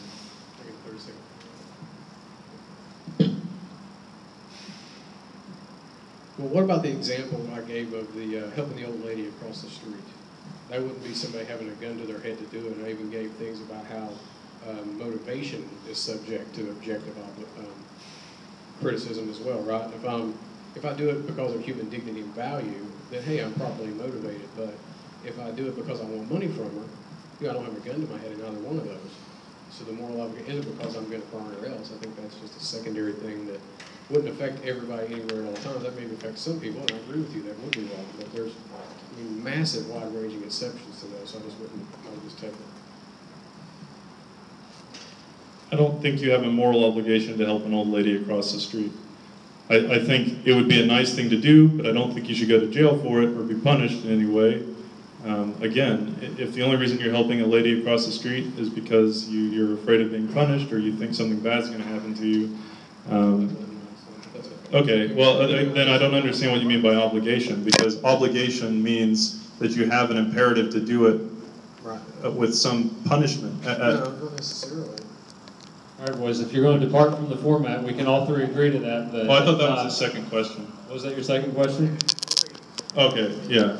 I'm sorry, maybe Go I ahead and do that. Again, I don't know what obligation means if not backed by force. If someone says you're obligated to do something, but nothing's going to happen if you don't do it, then how are you obligated, right? If someone says, you're obligated to help that old lady across the street, and I say no, and they go, okay. No, his answer, I was responding to his. Yeah, I'm responding to his. Okay. Then it's not an obligation. You know, someone might ask you to do it, but you're not obligated to do it. I didn't fit the example, but we'll go on. So you're insistent that, well, see, Sam Harris even says in his book, which is a view to hold to, that he redefines goodness to mean well-being. Can everybody hear me better? Okay, sorry. So Sam Harris actually himself says he redefines goodness so that he can use it and make it subjective to science. So how can we justify that definition of changing it to well-being rather than a moral value that could be praiseworthy or blameworthy? Instead of, why do we need to make it what is rather than an objective value. One thing I tried to make clear in both my opening statement and my rebuttals is that I don't understand what morality would be if it was not concerned with the well-being of conscious creatures. If morality just boiled down to pleasing a celestial dictator or how much you could shove food into your face, it seems patently obvious that morality has something to do with well-being, with compassion, with empathy, with taking care of the people you care about, taking care of yourself. How can you deny this? I don't know on what grounds you could possibly deny that well-being is, that morality is rooted in the way that we treat other people. And so I'm not sure how to respond other than just repeating the same point I've made several times. Thank you. As just a follow-up, I would say that they have a relationship, but they're not numerically identical, which seems to be what you're suggesting, that they would be numerically identical, well-being and things like that. And I just don't think that they're numerically identical. Okay, so my first question, what if God ordered you to kill your children? Would you do it? Ask again, I didn't hear what you said. What if God ordered you to kill your children? Would you do it? I don't have any children, that'd be an easy one. Okay. I'm gonna answer, okay. Okay. I'm just making a joke. I'm not gonna pass on it. What if God ordered you to kill John's children? Then he wouldn't have to order you, you'd do it.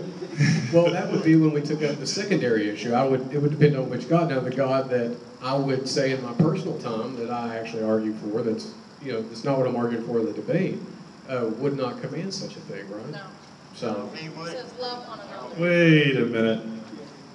Audience, I need you to keep quiet through this, please. Okay. I feel like a major question dodge just happened. Chan's arguing for this generic, admittedly a generic God. He's not arguing for the God of Christianity or any specific God. And I'm asking, theoretically, if this God that you claim to base morality on, ordered you to kill your children, would you do it? Yes or no? Yeah, that can be the second question. So it's the same question? Yeah, go ahead. Okay, sounds good. Well, I think on that, remember the God is maximally great, so he wouldn't command such a thing. Now, you could say he would have a morally sufficient reason for doing so, and if he did, then I guess we would comply. But no, I mean, on the face of it, how would he communicate it to me? There's a lot of issues where you can't just ask a blanket question, because you've got to be able to know. Is that better? Okay.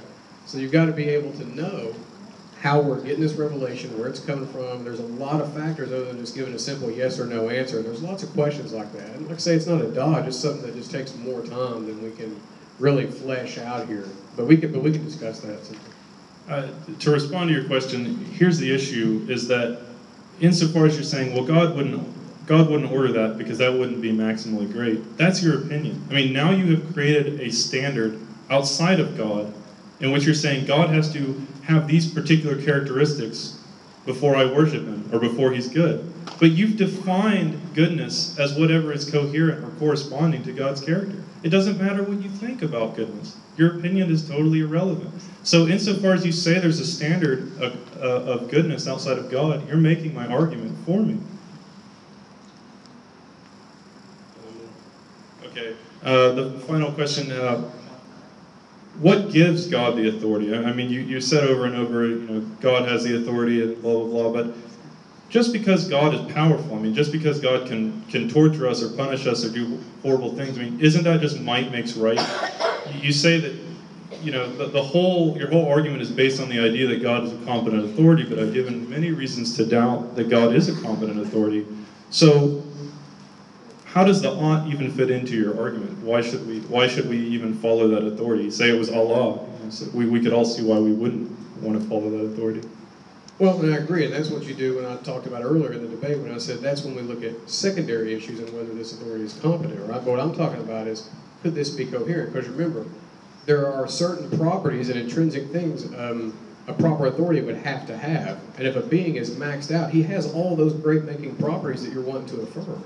So if he's the standard and maxed out in him, how could he not be? Because you're appealing to secondary issues as to which God. One is deficient based on a certain command or something like that. But All I'm showing is that a maximally great being would be a competent authority by definition, right?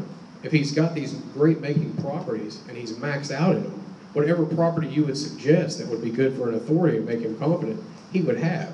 Because remember, what you're saying as saying he's deficient and giving these bad commands or whatever, those are secondary issues. You're doing that with secondary revelation, which I'm not arguing for this evening. It's interesting that you've accused my case of being subjective when you say maximally great, that sounds like the most subjective thing I've ever heard. What if I say a maximally great God is maximally flatulent? He farts all the time as much as possible. That's what I think of as maximally good. That's my opinion. It's just your opinion versus my opinion. I mean, what are you basing maximally good on? It just sounds like, well, I think maximally good means he won't torture children. Well, that's good. But that doesn't, that's just your opinion of goodness. So your model is not objective. You're basing it on your opinion of what maximally good means.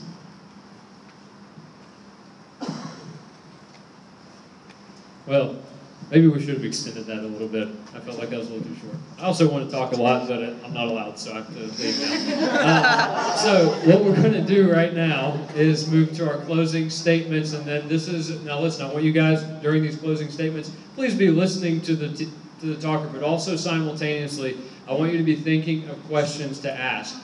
And I think we may be predominantly on one side, judging on some of the people I know that are here. So please, I want to try to make sure we get a good amount of questions for both speakers during that Q&A. So be thinking of what you want to ask right now, who you want to ask it to. Don't be shy. And even if for some reason we don't get to all your questions, they'll be around afterwards. Right now, we're going to hear from Chan, I think, first, right? So this is going to be a 5-minute closing speech from Chan.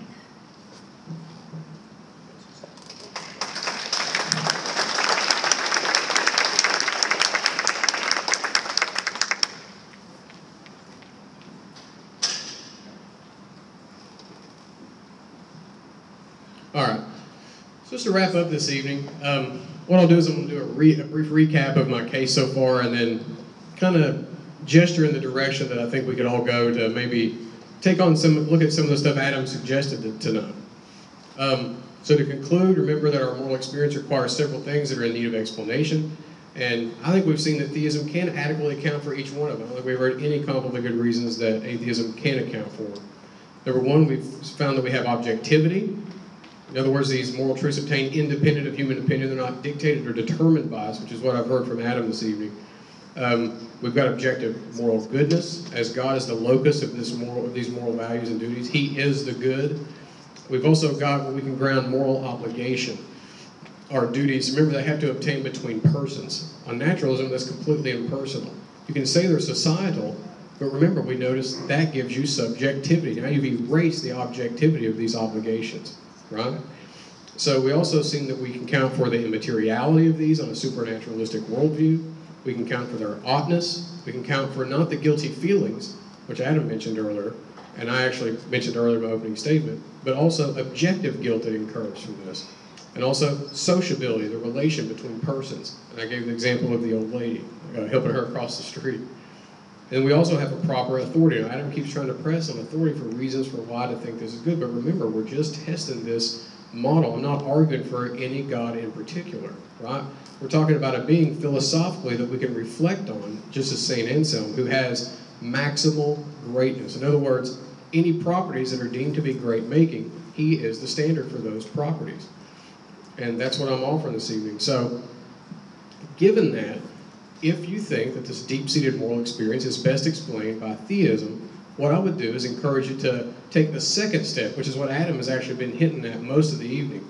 Namely, find out which form of theism is true. Then you can see which divine commands are valid and binding on us, and things of that nature. And for that, now I am a Christian, but I'm not saying this because I'm biased in this way. I think the best way to test this is to look at the historical evidence for Jesus' resurrection. I am not arguing for that tonight. What I'm saying is, I want to encourage you to look further into this because this is actually testable historically. So once we have the proper historical methodology, we can test it to see if it's true or false. If Christianity can be verified or falsified. And if that's the case, if you see it's false, wow, you've knocked a lot of stuff out of the way. But if you found it's true, then guess what? You've saved yourself a lot of work looking at other things. So What I would offer is that theism is the best foundation for our morality, and I would also gesture in the direction of taking it a step further and finding out which of these divine commands we should comport to, and which ones are valid, and which ones are binding, and things of that nature, by looking into which form of theism is true. Thank you.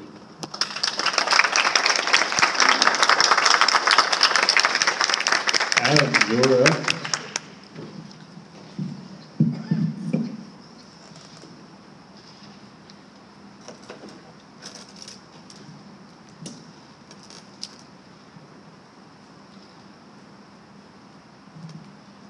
Again, Chan used the term maximally great again to describe God, the God he's arguing for.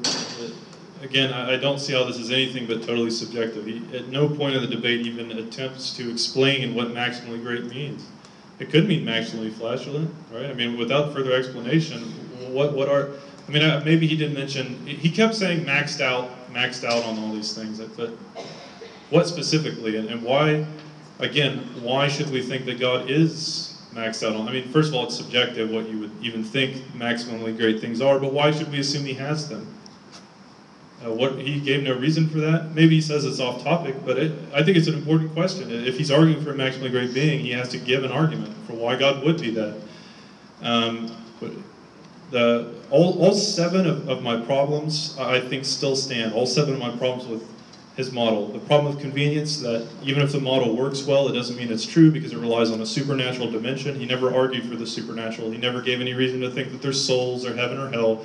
You know, it was all just assumed for his argument, which, okay. Number 2, problem with theism as an explanation. Again, he says this was off topic, but again, he never addressed the fact that there are moral, like hurricanes, these natural evils, that the naturalistic model perfectly explains, right? They're just random acts of nature, or children getting cancer. It's unfortunate, but it's just, it is just a natural problem. It's not evil. But if you believe in God and you believe God's plan encompasses everything, then you have to explain where hurricanes come from and how children get bone cancer and things like that. Problem with the divine command theory, which was my 3rd one, I addressed many times. I haven't redefined good. He's redefined good to whatever God commands, even if what God commands is evil. The conscience problem, again, the conscience evidence problem. Again, his theory is not concerned at all with the evidence. If the evidence shows that spanking children is wrong, doesn't matter. It says so in this book. It says so, God commanded it, and I believe it. Therefore, spanking children is good. I'm glad that we can look at the evidence and see that these things are wrong, given what we know now in the 21st century, and not basing our moral beliefs on what was written thousands of years ago by goat herders and such. The 5th one, the trust authority problem. Again, I've seen no reason he's even offered why we should trust this God or why this God should be the authority, except, again, he keeps talking about this maximally great being, which there's so many problems with that. We could have a whole debate on just that. Number 6, the problem of evil. He never even attempts to explain where evil comes from. If God is all good, God created everything in the universe, then evil, where did it appear from? It's like the villain in a Disney movie. It just has to be there. Good stories always have the evil character, you know. But it doesn't make sense. It doesn't make sense at all, and I don't feel like he addressed it. And then again, the human knowledge problem. Yeah, the human knowledge problem I've addressed. He didn't. I don't feel like he addressed that either. And that was essentially, he says that people can be good without knowing God. He says atheists can be good, but how can they be good? What if you never heard of God, or what if you never heard of the right God? How can you possibly be good? I mean, does it mean that you would just have to go to hell because you never heard the right God? You were born in the wrong place. You had the wrong religion, or God just decided that you deserve to go to hell? And how do we know which holy book to trust? Again, he can say this is part of a separate discussion, and I can see that maybe it is. But the question still stands. If you are saying that there's this divine authority that's giving us commands, and that his commands purport our obligations, right? That God's commands are the source of our obligations, then you have to provide a mechanism by which these obligations can be known by everybody. Otherwise, it's a really terrible model in which God just arbitrarily decides who's going to heaven and hell.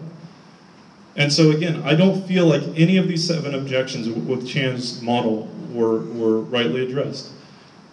He said they were off topic, and I admit that maybe they were.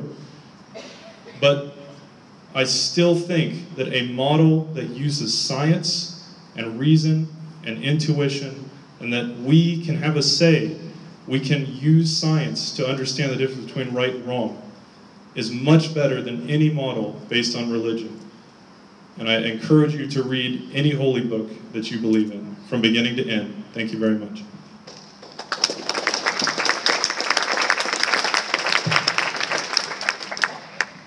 Okay, so the first thing, there are 2 things that's going to happen right now. The first one, you guys received pieces of paper at the beginning where you filled out what some of your views on this topic were. And now we're going to talk about whether that's changed for any of you. So they are going to be passing out paper to the different seats. Make sure that you all get one of those and fill them out for us. That is for the Secular Student Alliance and the information on this event. And so that's important that we get.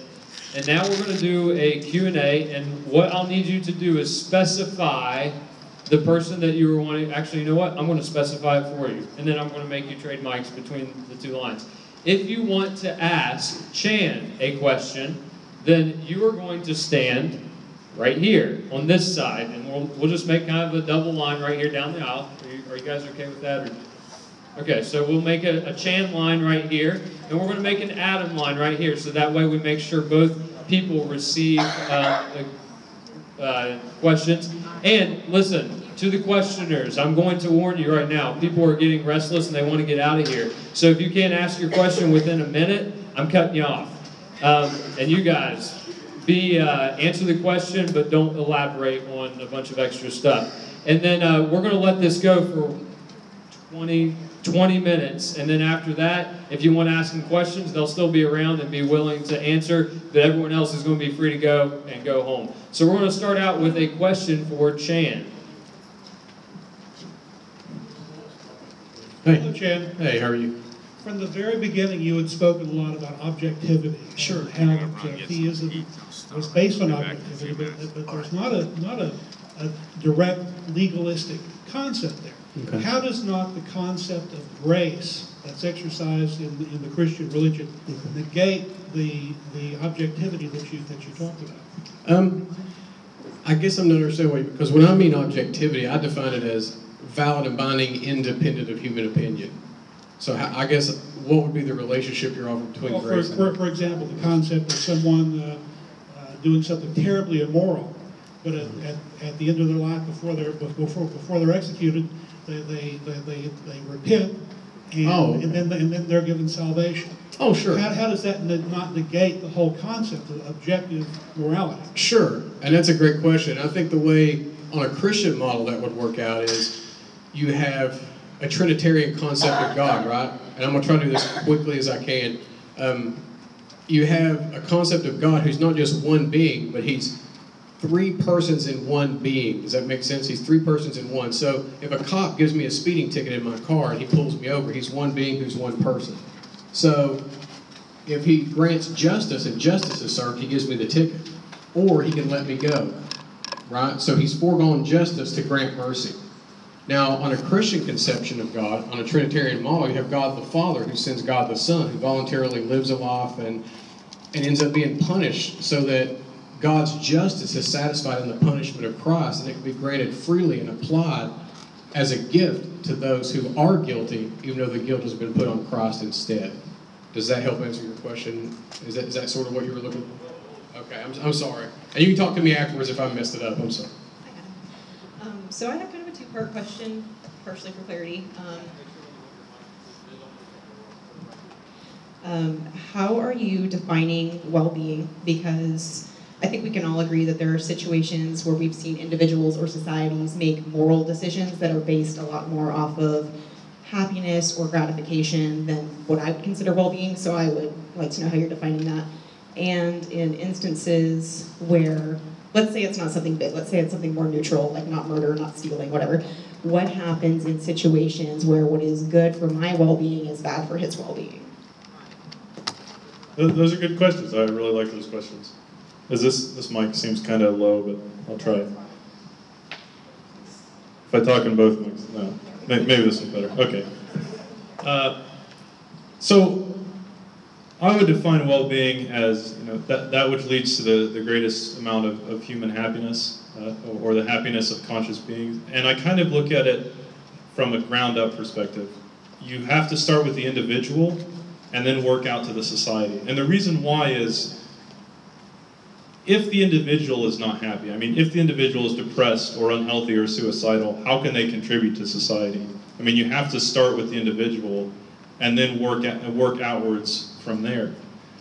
And as soon as you admit that, even like I admitted before, well-being is a difficult term to define, just like health is a difficult term to define. There's all kinds of disagreements about health.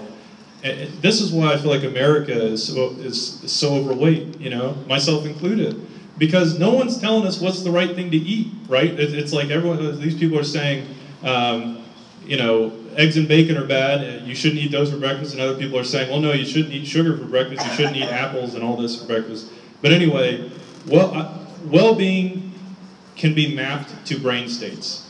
If we can measure the brain states that lead to the greatest amount of happiness in human beings, then we can quantify well-being. And so we would try to structure society in such a way that we create the greatest amount of well-being, not just for humans, but for animals as well. And I hope that answered your second question about what's good. What if what's good for one person is good for another? I mean, then you have to take the society into context. What's best for everybody? You see what I'm saying? All right. Human beings are the only animal on this planet that can possibly understand the existence or the non-existence of a deity.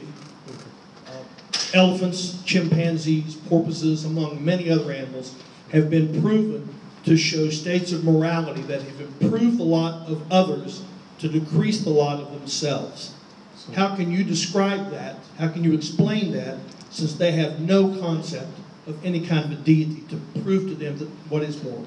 Oh, well, I would say that's more of are you talking about altruism, maybe? Where they do one for the benefit of the other group? Which is moral. I mean, that is a state of morality.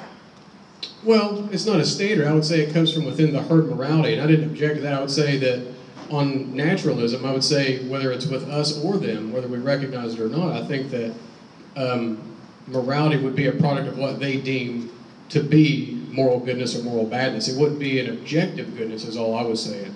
Or it wouldn't be an objective morality. It would be from within that society itself, and I think the same would apply to us in the absence of God's existence, is what I was saying. Does that help answer your question? And remember, I'm not an expert either. I don't want to pretend to be one up here. So. That lends itself back to the fact that we don't agree. That we don't necessarily have to have moral direction from a God to be able to do the same thing that chimpanzee or Okay. Well, I wouldn't argue. I would agree with you on that in the absence of God. We wouldn't need that, but to have the objectivity element is why I would say we would need God. That's what I was arguing. So, but I appreciate the question. Okay. As a Christian, I view God as the creator, who is my ultimate parent. And like any parent, he has the authority to tell me what is right and what is wrong. And under his view, I am to love all of my enemies. And in that I have learned to pray for my enemies, which has enabled me to treat them better. Now, under the view of saying that there's no God, so I don't have to follow all these rules, which I'm doing because I love, not out of fear, then I do what's best for society and the maximum good. In largely secular countries, they are aborting children who are going to have disabilities. That would include me. I am a spinal injury survivor. I have diseases which are genetic. In that situation, there would be no Beethoven, there would be no Stephen Hawking, and the world would be missing out. But under God's view, we are all sacred and be alive. And in the long run, that's actually not good. But under your view, they would take those people out. How do you justify that? Well, what I want to say, first of all, concerning the abortion question is the U.S. aborts more children per capita than in any of the secular countries that you mentioned. But also, if you read about the God of the Bible, he's got no problem killing children. I mean, again, I don't know how much you guys have read of the Bible, but just to give an example, when a group of children insults a prophet, which prophet was it? Elijah. Yeah, they insult the prophet Elijah. They said, "Hey, bald head, bald head." Because, you know, children being children. Hey, baldy. And he sends it. He orders 2 she-bears to come out of the woods and massacre those 42 kids. Now, you know, it baffles me that this anti-abortion is a Christian position. I feel like Christians should be for abortion if they're following a God who has no problem ordering his soldiers to rip pregnant women open and dash their babies against the ground, as he does in the Bible. So that's my first response to that. But the second response, I don't want to go too long, but you asked, I'm glad that you view God as a parent, and of course it's important to have good parents. But again, it's not my problem with God as a role of the parent. It's the issue. It's God as a dictator who orders you to do something or threatens to kill you or torture you for eternity. Any parent that would torture you for not following their commands would be a terrible parent. First, I just want to say I congratulate you guys for taking the time to do this. Thank you for coming as well. Thank everybody for being here. A lot of young people these days don't have are pretty apathetic about a lot of things, and I'm glad that you guys are among them. That said, I'm not really convinced by either of your arguments. Sure. But my question is for Chan, and that's if 2 people perform the same moral act, okay, what difference does it make in practice how they personally justify that moral act? And then a real quick second question, because I can do that. Why do people tend to favor their own children over other children that aren't theirs? Sure. Repeat the first one more time, and I'll answer that. The first one is if 2 people commit the same moral act, but justify it for different reasons. Sure. Say either some sort of humanistic philosophy or Islam or Christian on the other hand, and it's the exact same moral act. What difference in practice does it make to society that they justify it? Well, I would say that it's a societal sense. I'm going to try, again, I'm not an expert, so some of these questions I would like more time to reflect on possible, but I'm going to attempt to answer that one, okay? I would think that the moral value of the act can sometimes change on the intention, because the example I gave about helping the old lady across the street, like if I do it because I think she has more worth and we ought to help the weaker in society, then I would be morally motivated, it would be morally good, right? But on the sense that I do it because I'm expecting money, I mean, I've still done the act. Oh, okay, I misunderstood that. Oh, okay. Sure.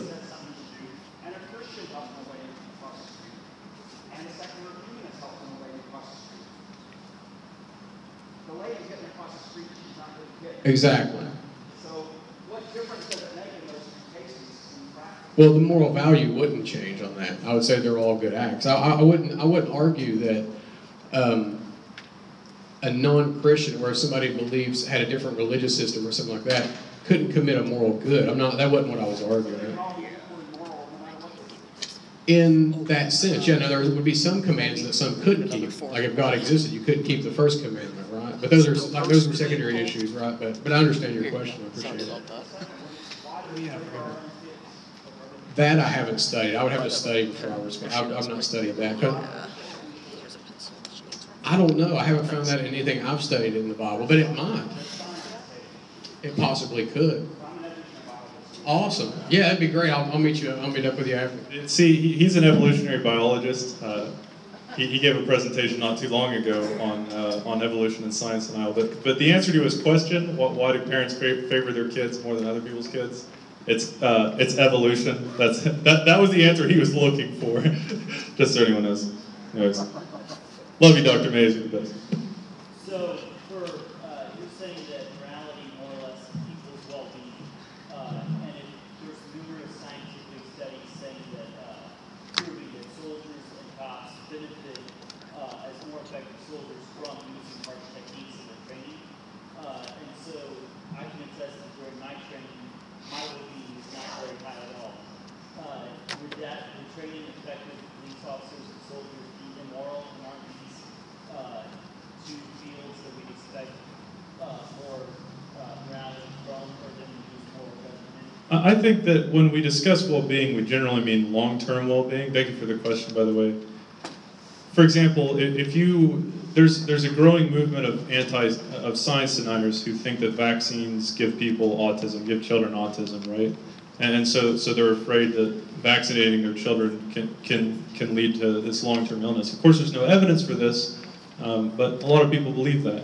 So it's just an example of how, yes, injecting a child with a vaccine, nobody wants to do that. Nobody wants to see their child hurt.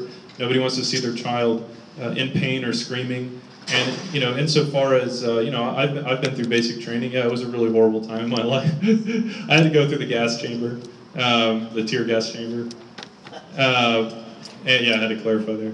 But yeah, I had to go through the tear gas chamber, and it was horrible, right? But that event was to show us the importance of wearing our gas masks. Because what they did was, we went into the gas chamber, and it's just this cloud of tear gas, right? And you have your mask on, you're just like, oh, this is great, And they're like, and I'll take it off. You're just like, okay.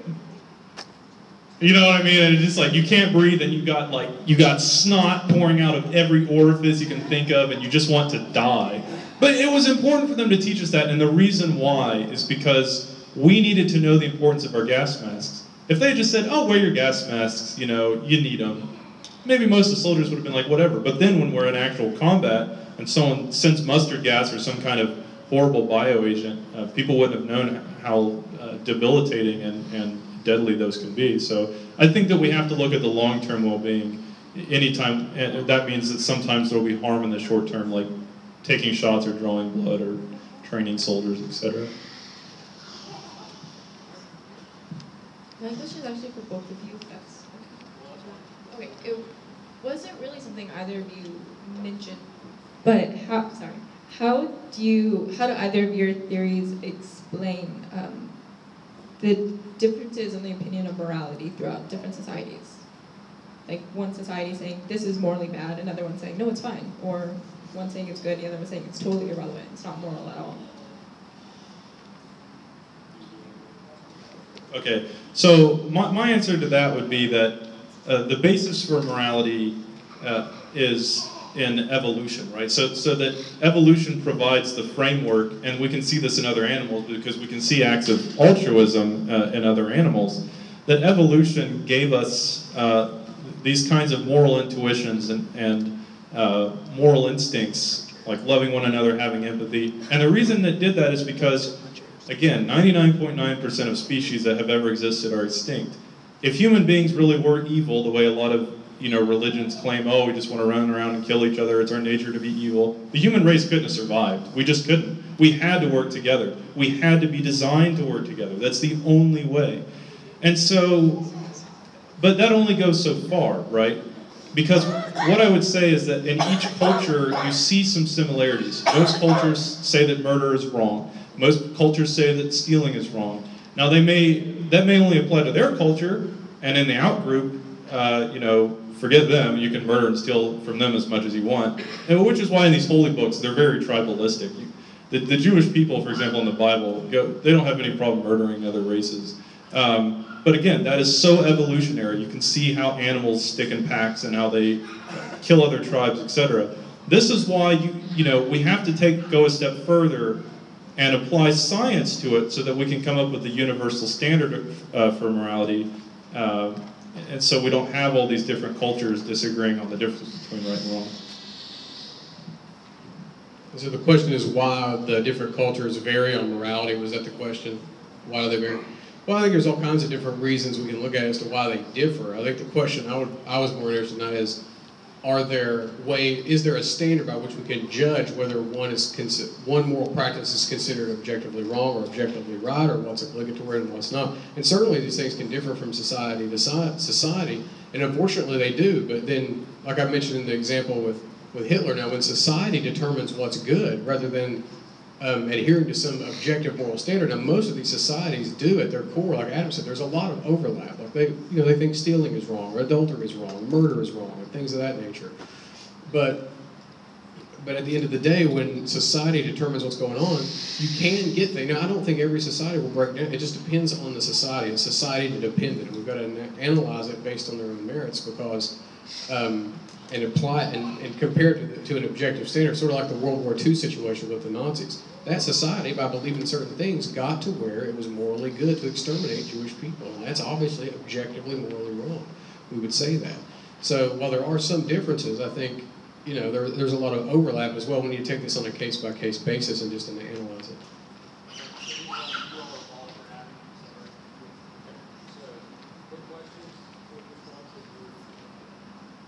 Okay. Okay.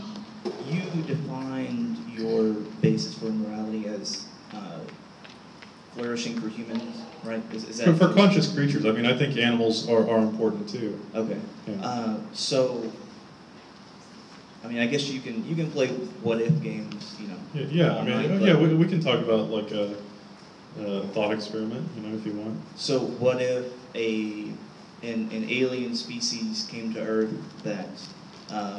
that the way they flourish would be to consume all life on Earth? Would they be immoral to consume conscious human and, you know, higher levels of life, or would it be like how is your basis for morality therefore objective? Well, I guess maybe you can address that. Yeah, okay. So I'm glad you asked the alien invaders question, because this is something I love to bring up to Christians all the time, and I usually either get the deer in the headlights look or I get smacked. But it's like, you know, if aliens came to Earth, did Jesus die for them too? Wait, holy crap! You know where did these aliens come from? They weren't mentioned in the Bible. But does Jesus sacrifice? And you know, what if they have their own religion? We're just trying to say Jesus died you, and they're like, you know, who are you? Who's Jesus? You know, and they're all really confused. And so the whole question of what a Christian would do with aliens has caused some extreme amusement to me in these discussions. But to answer your question, again, I feel that this applies to all conscious creatures, even animals. So one problem I have in Genesis is that God drowns the entire earth, right? Including the animals. What the hell did the animals do, right? I mean, they got caught up in the flood and they all died, except the couples that got on the ship. So this is something I think that religion doesn't care about a lot of times, that the secular moral value system does care about, because they're conscious creatures. I would say if the aliens are, you know, attacking humans, then our well-being as a whole, concerning all conscious creatures, is being negatively affected. Do you see what I'm saying? I mean, I don't see why the aliens' well-being would be more important than ours. So yeah. If that, sorry for the follow-up, but if that is the case, then how could you say that it is objectively wrong for humans to do something that aliens could do? Does that make sense? I don't know how to ask it, but it sounds good in my mind. Again, I'm defining morality as that which increases the well-being of conscious creatures. And so, again, it would be objectively wrong to cause harm to conscious creatures without having a good reason to do so. Eating it was a good reason. Yeah. You keep going over and over about sparing the rod and the spanking of the children. Yeah. And the Hebrew rod is shabbat. And the meaning actually of it is making one accountable. It's not beating the child. It's actually making one accountable. So how can you, as one standing there, you encourage reading the Word, but you don't talk about reading and studying the Word? But you actually want to go over and talk about how God encourages killing and beating and doing all this horrible stuff. But if you would actually read and study the Word, so my question to you is, have you ever studied the Word? I know you may have read the Word, but have you actually studied the Word, the Greek and the Hebrew meaning of it, and actually not just read it, but understood what it means and what the background of it and what it actually means? because I don't believe that God actually tells us to kill one another. I think He says to love one another. Okay. One thing is, I think you have to cherry pick which Bible verses that you follow and which Bible verses you don't. For example, no one's following the Bible verse that tells us to stone women who aren't virgins on their wedding night, because we would have to stone everybody if that were the case. And I'm glad we don't live in that society. So that's the first part with cherry picking. In terms of the use of the word rod to mean something different than a rod, it seems very explicit to me in the passage about the slaves. You can beat your slaves with a rod as long as you don't kill them. Does that mean you can beat your slave with love as long as you don't kill them? I mean, the context here, it just makes no sense whatsoever. I think you're really stretching to try to make your version of the Bible fit with your view of how God should be. Anyway. Neither one of you guys are getting paid for this, right? No. So thank you for your time and putting yourself in this type of an environment. But I will speak boldly when I tell you this. I think some of your assumptions are incorrect. We're just going to have to. Now, with that being said, speak closer to the mic. Speak closer. With that being said, I think some of your statements are inaccurate.